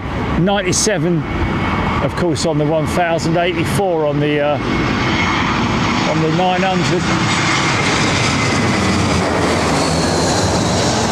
97,000 pounds of thrust that's representing, by the way, the denomination that's given. GE90, of course, 90,000 pounds of thrust. But there is, of course, the larger variant, the GE90 115B, capable of 115,000 pounds of thrust. Very common on the freighters, the 115B, and the Dash 300s as well. So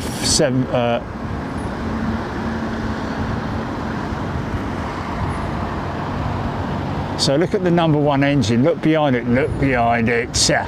You might see some black smoke pouring out of the engines as the aircraft FADEC systems, the automatic engine control systems, maintain the approach speed perfectly.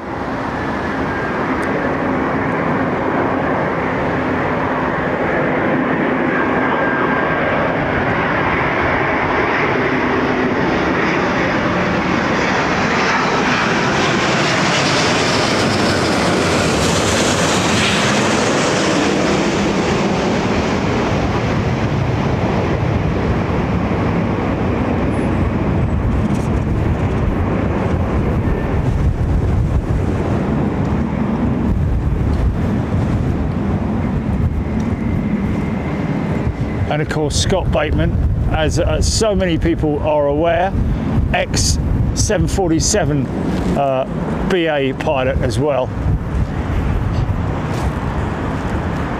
Brett Myerscough, don't worry about it. Good to see you.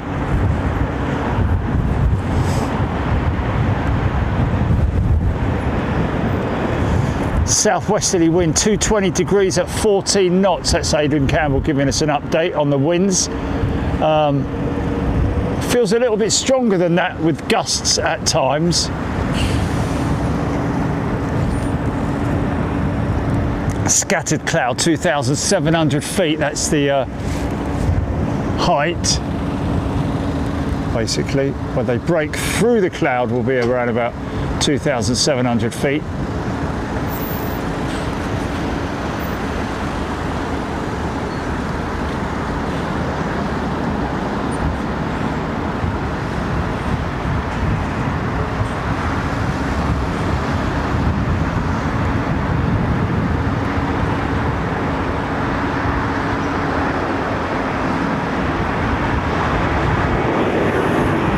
bit of shed effect there, just a tiny bit, coming off the maintenance sheds.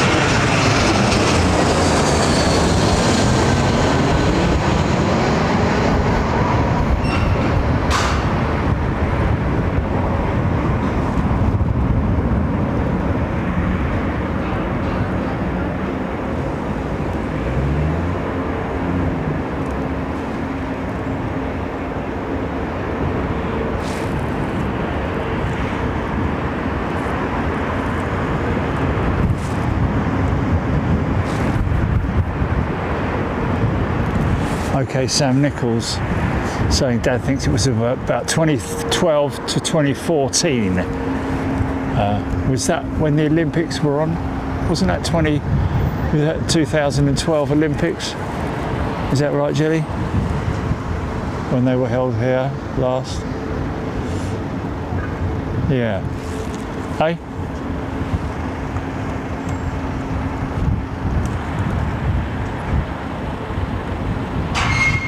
Aaron Thomas, great comment. Avianca would have been an old 707 years ago, yeah. Wow. That would have had to have made a few stops, wouldn't it?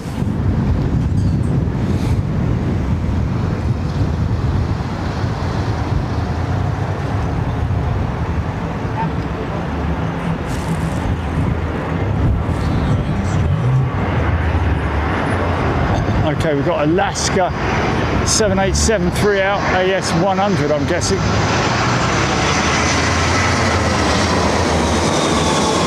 And I'll tell you what I do have a flask of coffee with me, so I can dip into that. Oh yeah? Lime, you got the van as a windbreak, mate. Right, stand by, folks.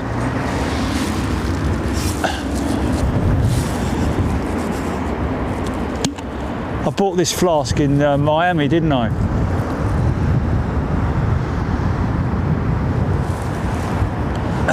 I seem to recall.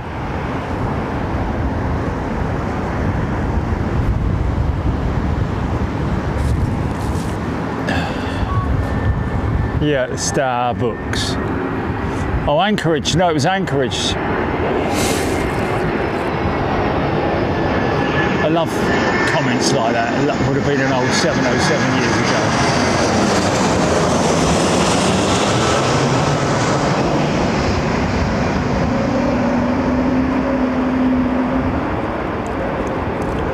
ago. The distant wail of a Pratt & Whitney geared turbofan.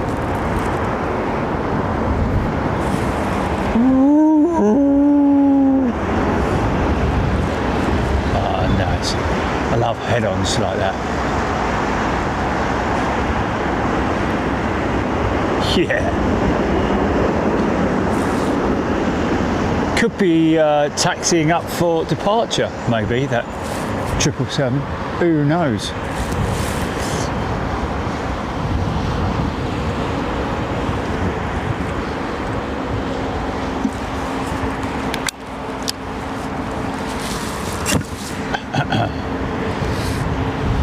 Okay, here we go then. Time for AS100, I think. Alaska.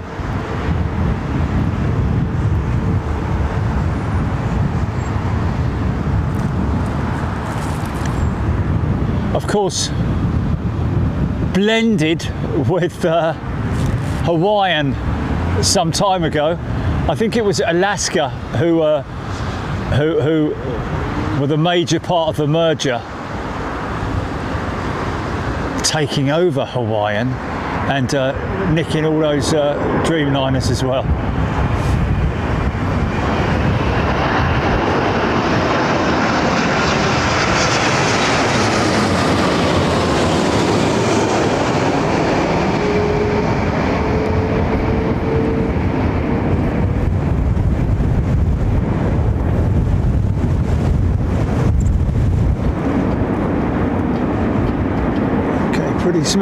Pretty smooth.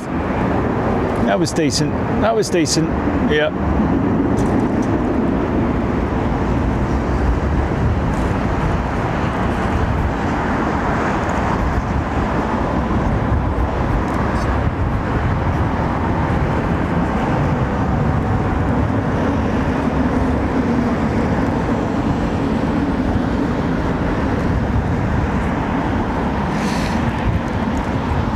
Oh, there's Ellis Chernoff, ladies and gentlemen, one of our resident pilots as well.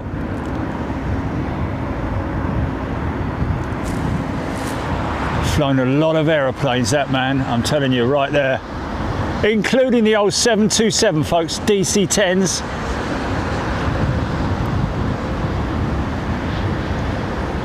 Steph Bird making a very valid point that most, in fact, all of Spirit Airlines, that is, aircraft were leased, as is the case with most companies these days. Very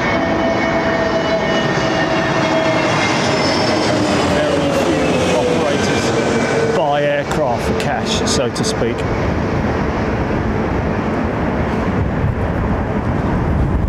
The only time that kind of thing changes hands is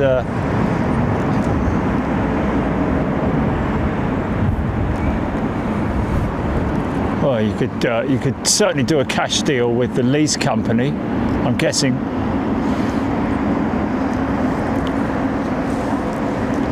And they'd probably be at a bargain, knockdown bargain price as well, I'd imagine, those Spirit jets, in terms of the fact that they are, a lot of them are, quite a few of them are aging, aren't they? They're from CEOs and NEOs, many NEOs and quite a few CEOs as well. Probably pick up a CEO these days and sell it on for parts and probably make your money back and then some.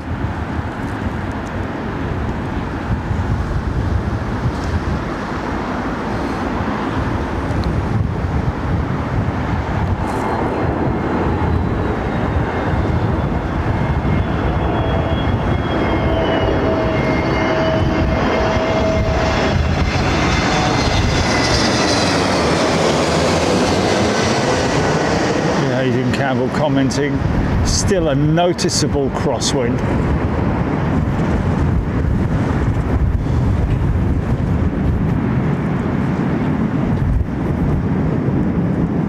Oh wow. So Karina saying that they had 3 Spirit jets in Vegas that Spirit actually owned as the company. So there you go.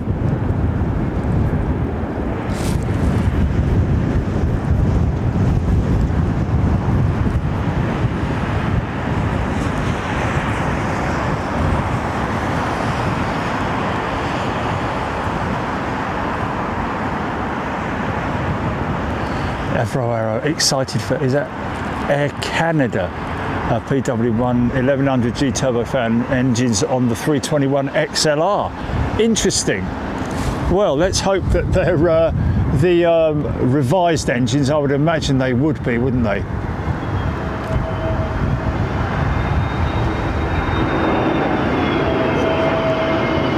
Modified.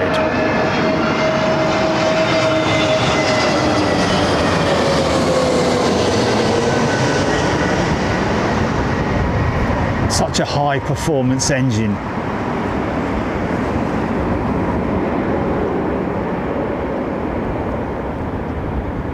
On paper as well, man, just you know, it makes absolute logical sense, isn't it, to use the Pratt & Whitney power plant, but there we go. Saw that at ARD yesterday, didn't we? We had a quick flash of old Red Nose. Oi!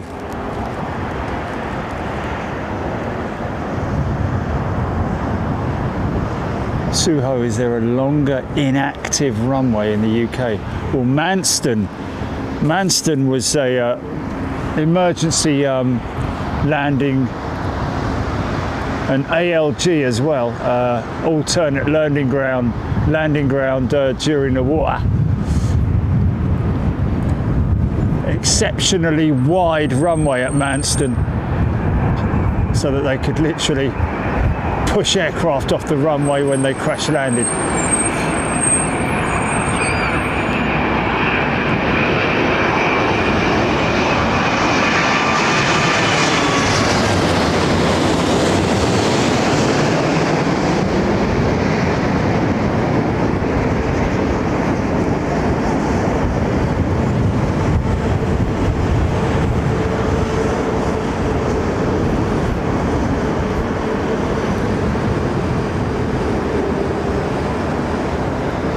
Nice.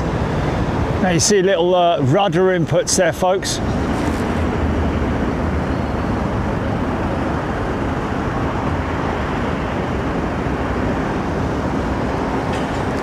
It's amazing how little amount of rudder input is required when you're traveling at like 140, 150 knots.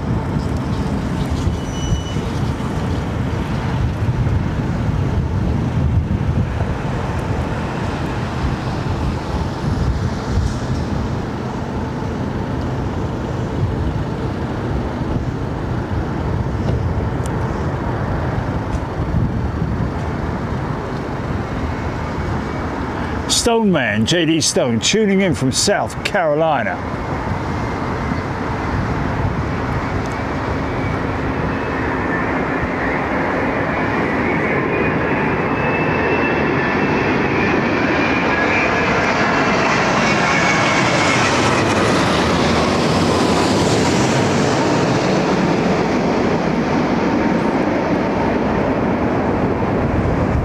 Watch the elevators after touchdown in the up position, just to smooth out the nose gear coming down. See, look at the elevators, just to smooth it out. Control the fall.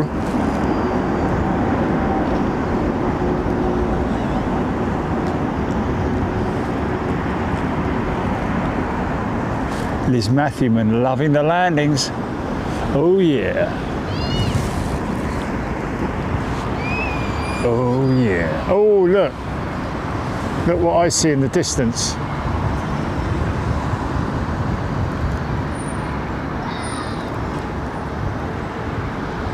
Is that BA or the Slinger?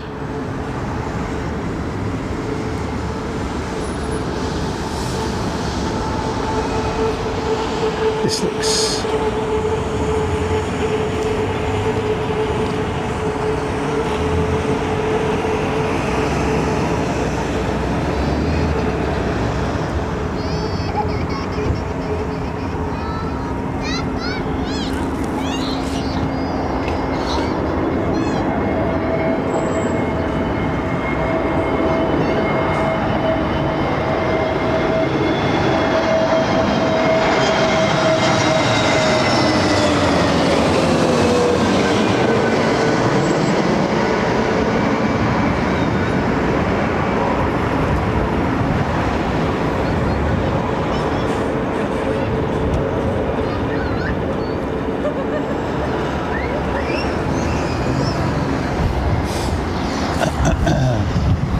Okay, here we go. Look out for the plumes of black smoke out of these engines as well. Listen to the FADEC systems powering up and down as she approaches the threshold.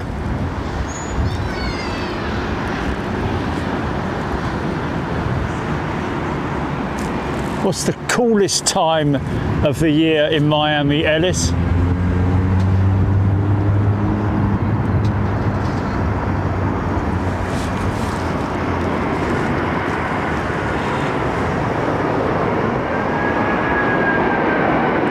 There it is.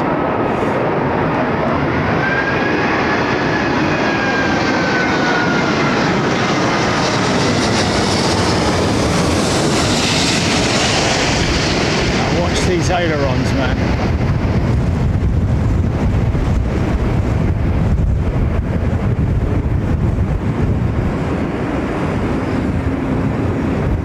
Yeah. Yeah. Sit her down. There's the elevators. Look, look, look. How cool is that?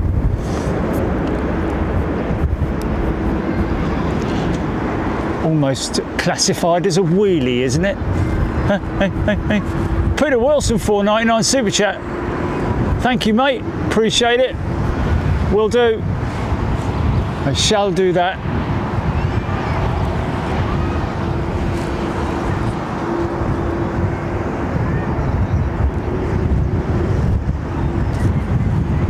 Chance over in 15 minutes. What's that? Oh, changeover.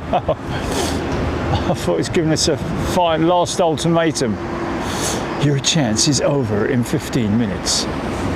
Attention, attention.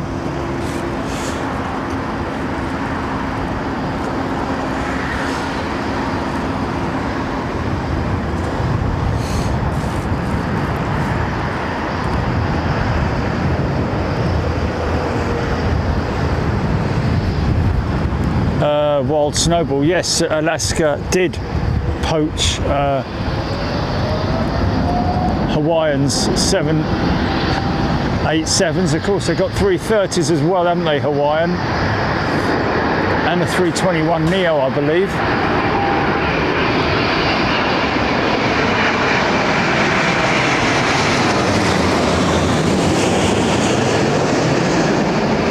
And a memorandum went round the staff, namely the crews at Alaska Airlines, to refrain from wearing Hawaiian shirts and leis, I think they're called, aren't they?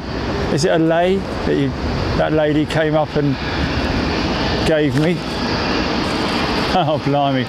Had a lovely aroma, didn't they? Yeah. Yeah, they were cooling, yeah.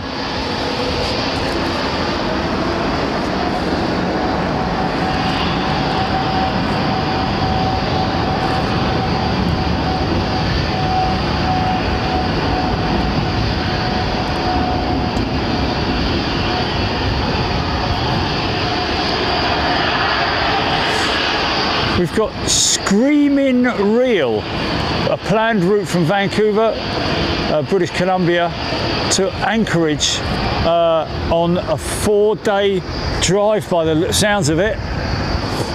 Wow. Yeah, why not?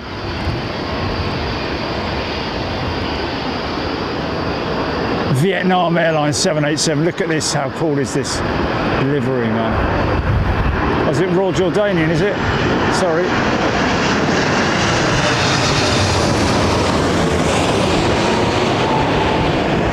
Mince pies played tricks on me there with the monitor.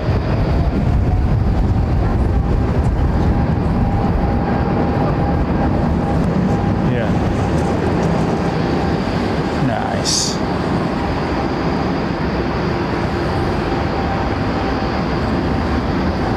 So, our first departure out of runway 27 right, lining up now. And behind him there, that's Alpha 2, isn't it? That turn on point.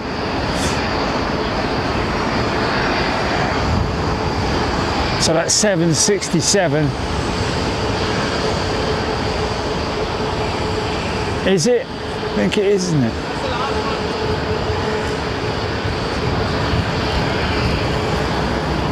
Wow.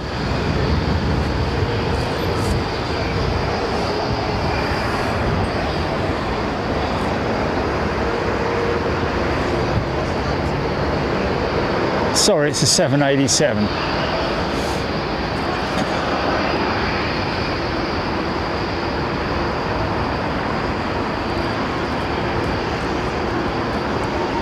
Yeah, that is a long drive, isn't it? What's that, GP?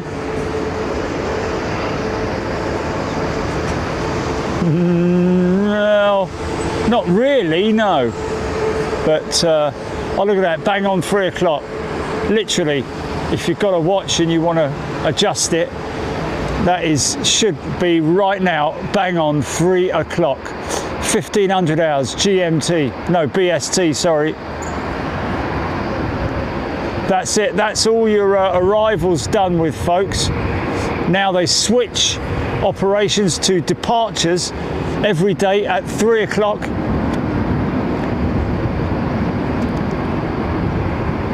Mainly for noise abatement. Not so much noise abatement, is it? It's just for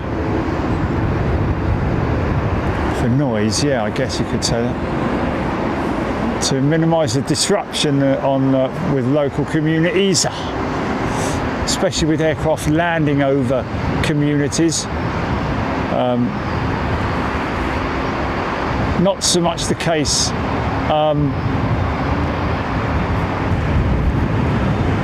with this departure route. This guy will go straight out, either make a left or a right, I'd imagine, depends on where he's going.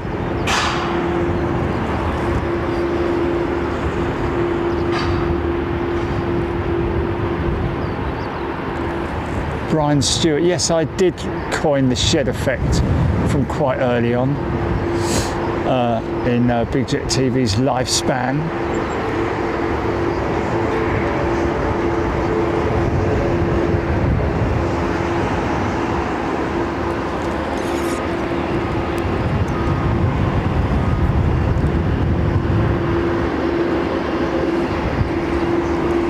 Penal Air Park, isn't it? Those Spirit jets, some of them have gone, which is where the where Zayn and his crew flew the 747, the Virgin 747 to.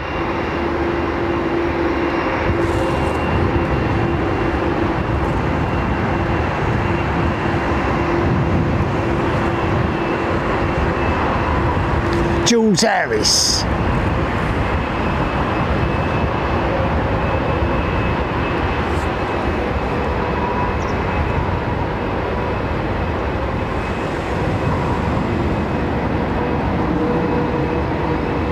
I still see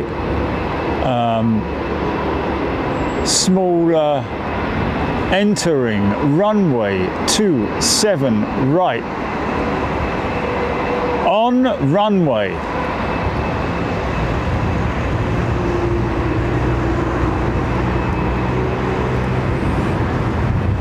Oh, now you're going to get a great example of the wing flex on the 787 as it gathers speed.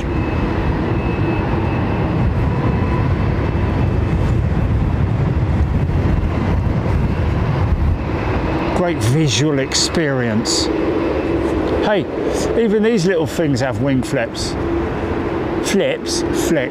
sorry.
It's a lot longer than that, man. No. And my one.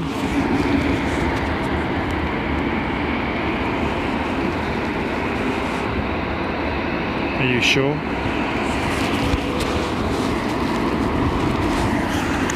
Are you sure?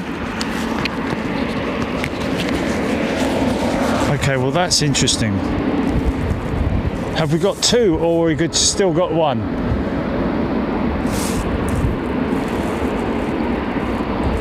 How do what?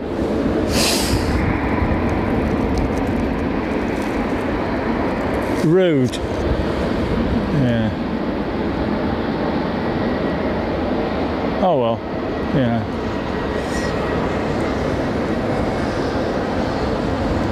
Yeah.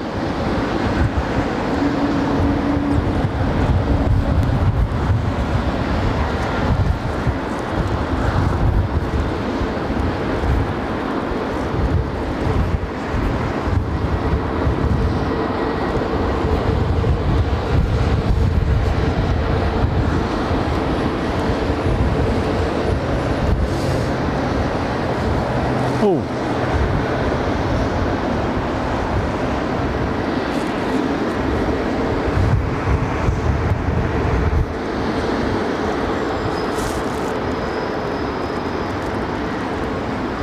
Has it gone again, Julie?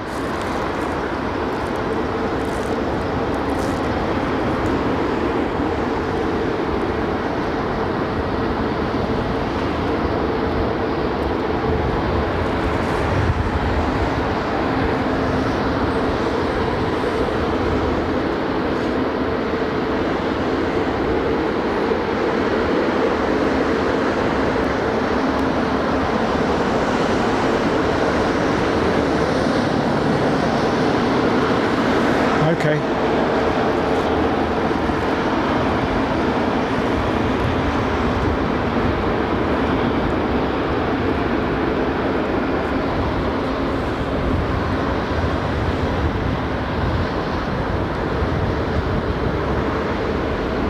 Okay, we've got audio back. Sorry, folks.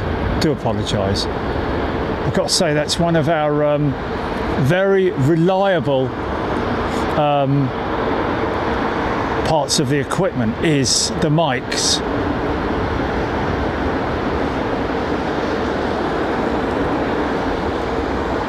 In all weathers as well.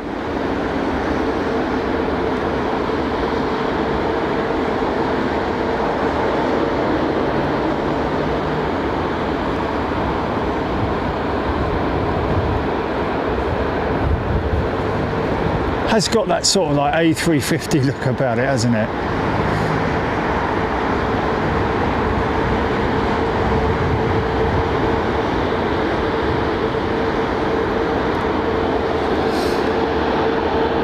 Oh, there we go. His big daddy look.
got two of what, mate?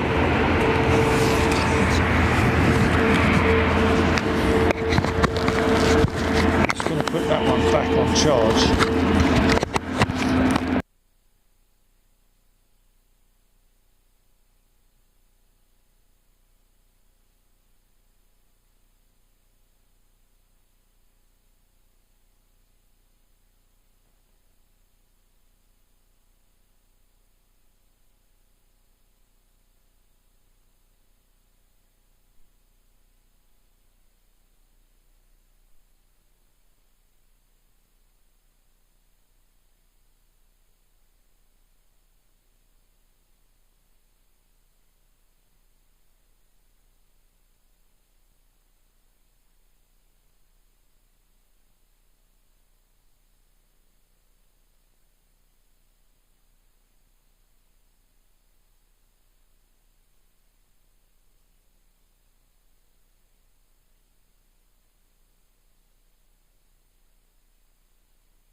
They just have to put up with the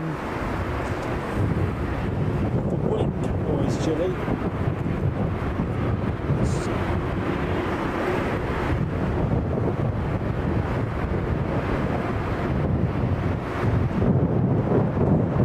Yeah, that's going to be too blustery on that mic for anybody. They're going to put up with that. They're going to put up with that.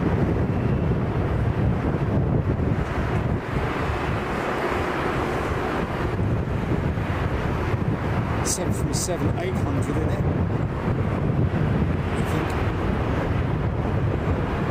that could be a 707, that could, or a 727. Crazy, isn't it? Aircraft that has basically not changed in so many. Oh, the tiny little wings that the original aircraft had, weren't they? The first NGs were really small wings as well.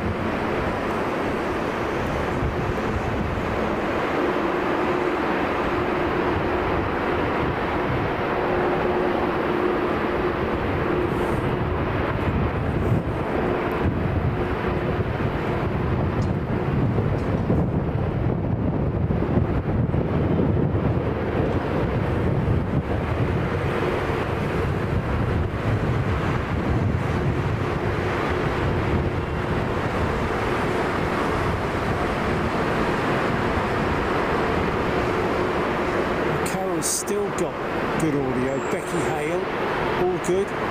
Okay, so it sounds like people are coping. What's that?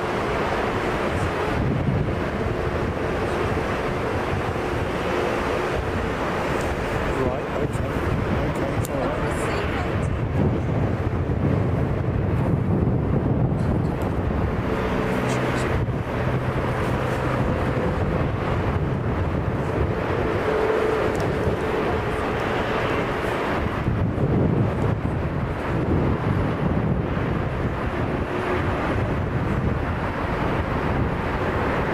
Yeah, it has.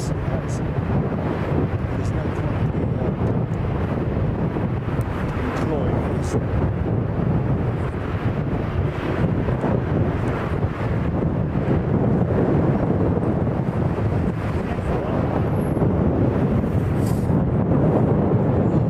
Yes, I know.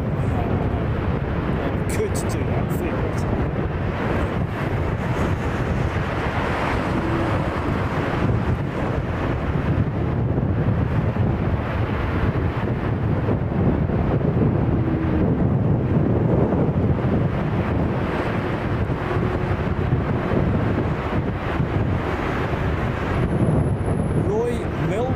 Tuning from a beautiful part of Europe, Switzerland. It's just such a lovely, happy, humbling place to be, isn't it, Switzerland? Beautiful forests, mountains.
CFMs, man.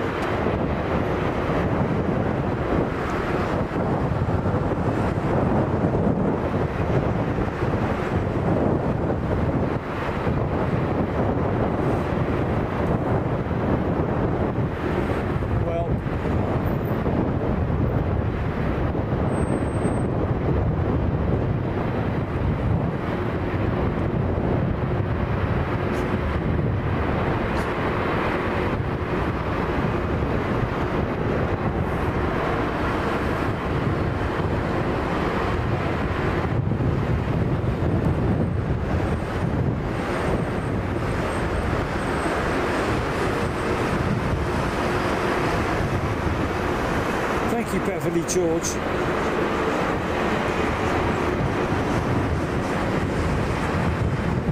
Trish saying she can hear me just fine, GP.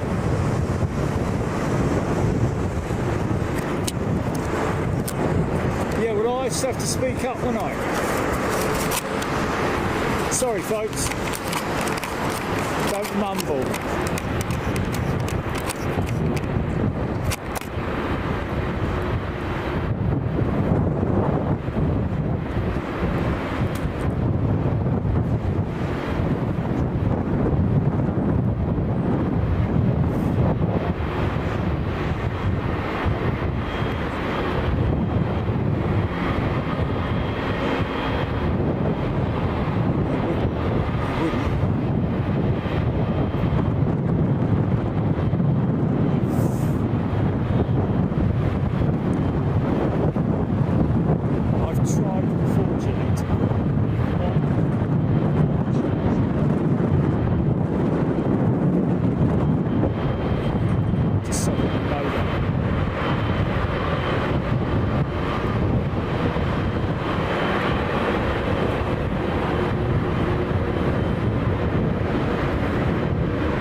That's really loud, isn't it, that wind on the mic? I'll put my hand over it.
know it's terrible. Trust me, I feel your pain, mate. It's because we're running the camera mic, which is bleeding useless, to be honest with you. Well, it's just too sensitive. Thank you, Fiona787. Thank you.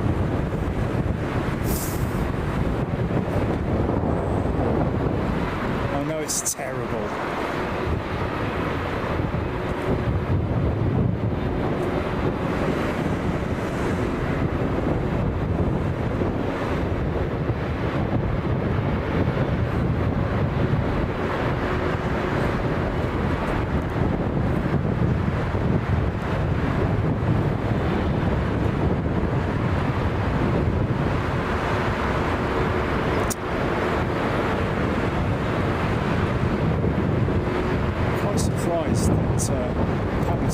Doesn't actually supply a fluffy connection, you know, a dead cat connection for the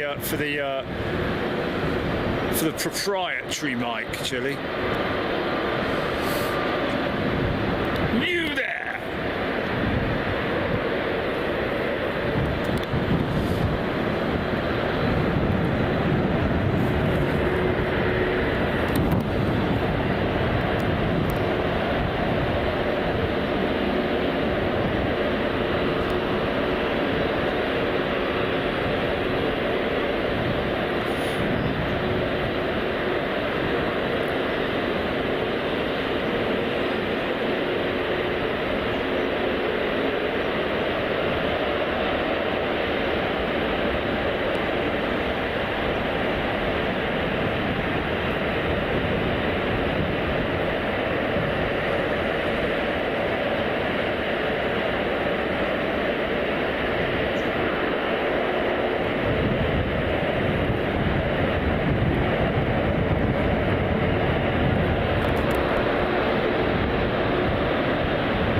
Camera mic. I'm covering it with my hand at the moment, folks. Well, I'm shielding it, should I say. If I had time, I would rig something up to cover that, to give it a little bit of a fence in front.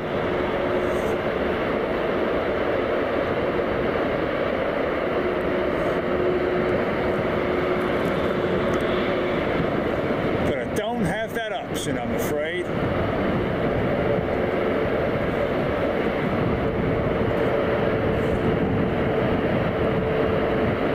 Andreas Betterman tuning in from Perth, Australia. Good day to you, Andreas.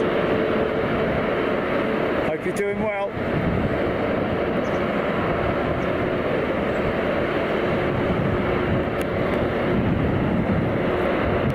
There's some lovely people in Perth.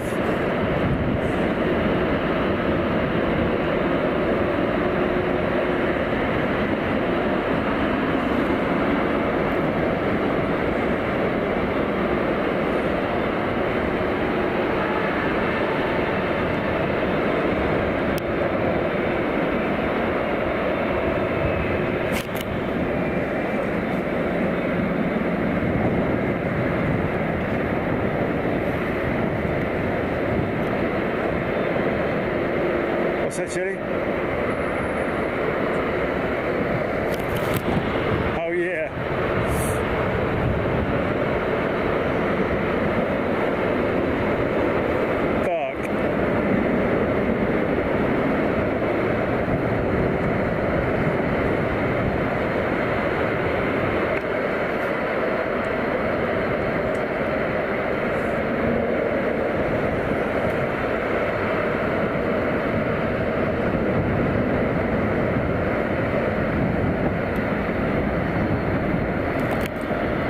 I think I'm going to call it anyway, Jilly. I'm not happy with this, to be honest with you.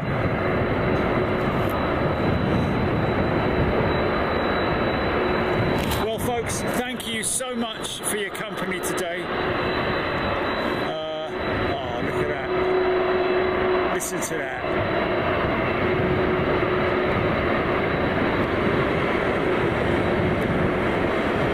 Thank you for the company.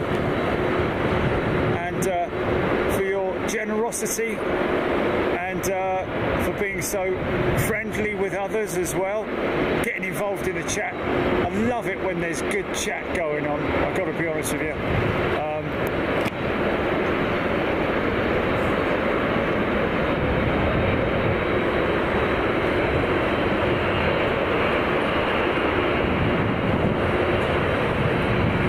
Travels, liking all these extra airport sounds. Interesting. Okay.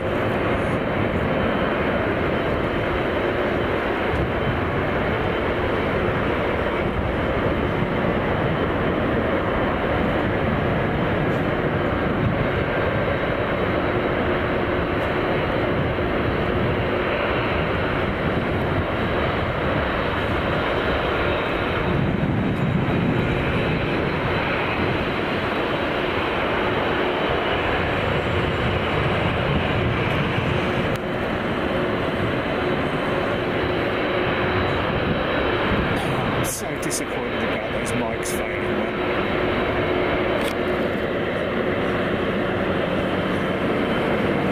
Definitely bring that other set next time, yeah?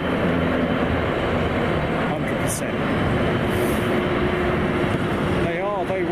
They were charged, mate. They're always fully charged, they are. It's the first thing I do when I get back is put everything on charge.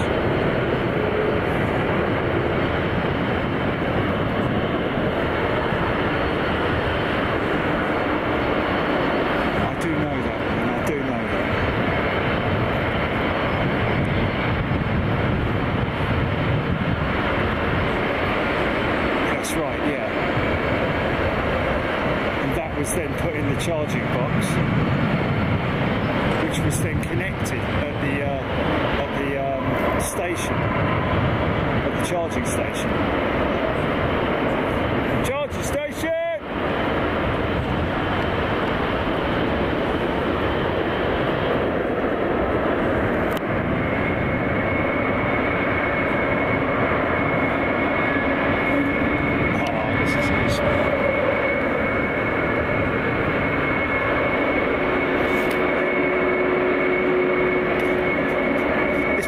Ritual, mate. I do it with everything that needs charging. Yeah, Simo, D-Links, power banks, mic cases, not the mics individually, or the transmitters, receivers, sorry.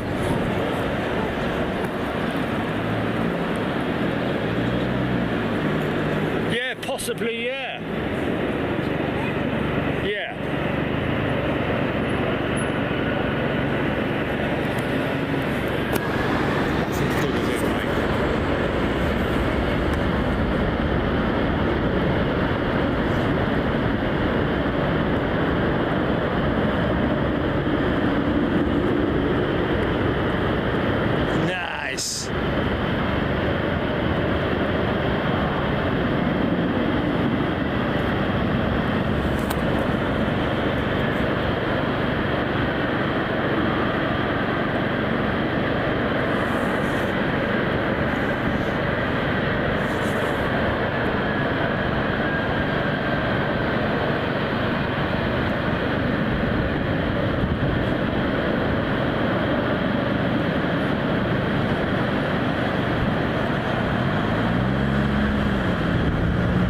Not with these mics, no.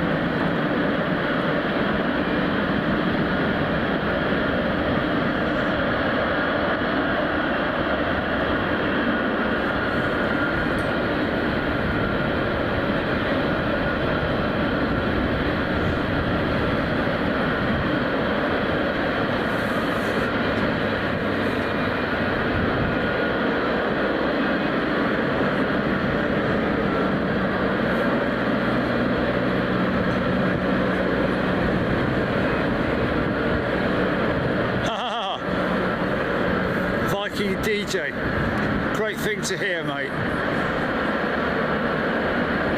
And had our ducks called Jerry and Jimmy. Brilliant.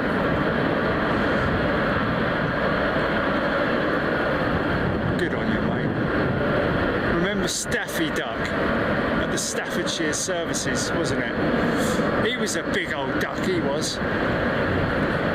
He was a mega duck. Yeah, then he just disappeared one day, yeah.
It's the Lufty 100 livery.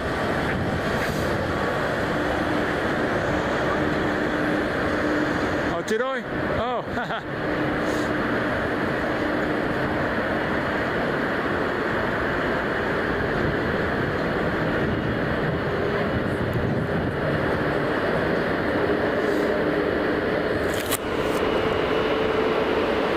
okay, the wind has dropped ever so slightly.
Johnny, go, Johnny, go, go, go.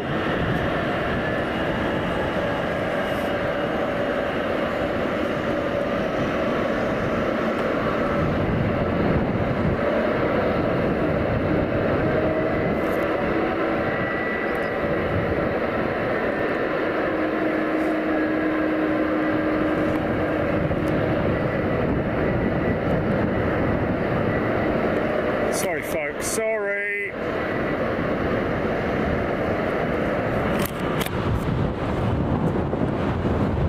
Sorry.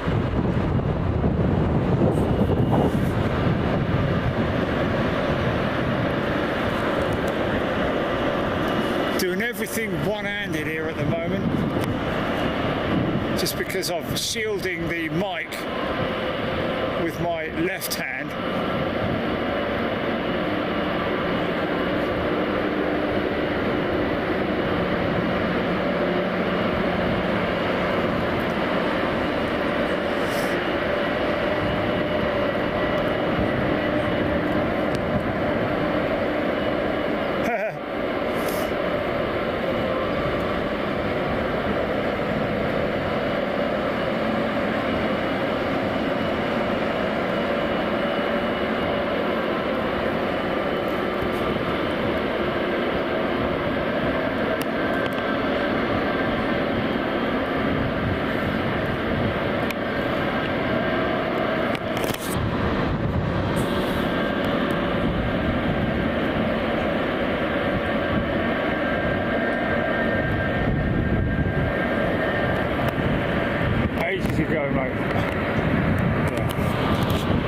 Sorry I missed the Air Canada folks, actually the rotate should I say, and the climb out shot.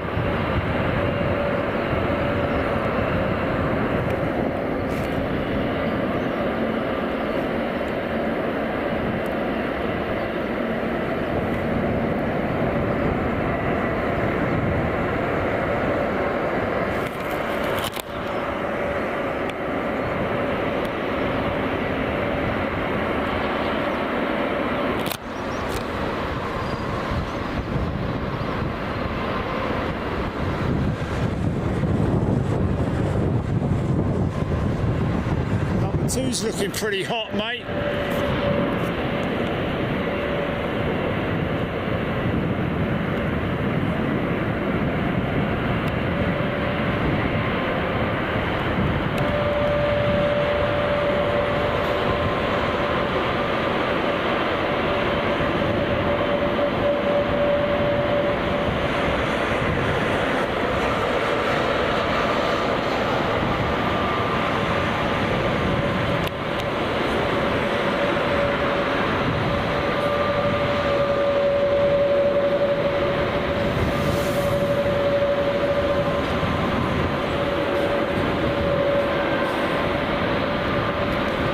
A bit punkish, that, doesn't it? With the, looks like his hair's all flipped back, a bit like a what would it be? What would that be? Porcupine, almost like porcupine-esque, isn't it?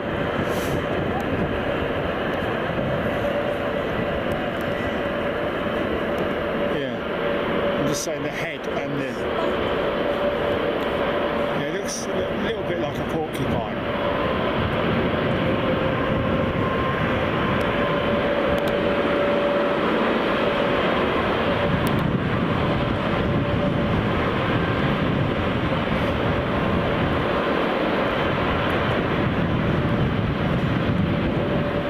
It'd be lovely to see their very old retro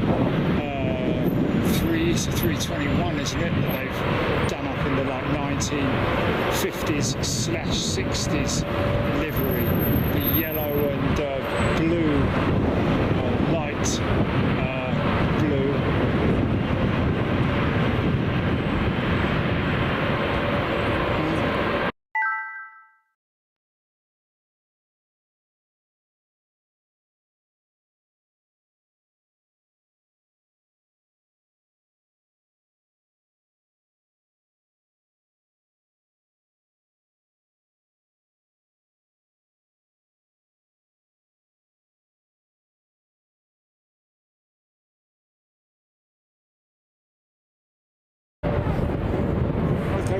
whatever.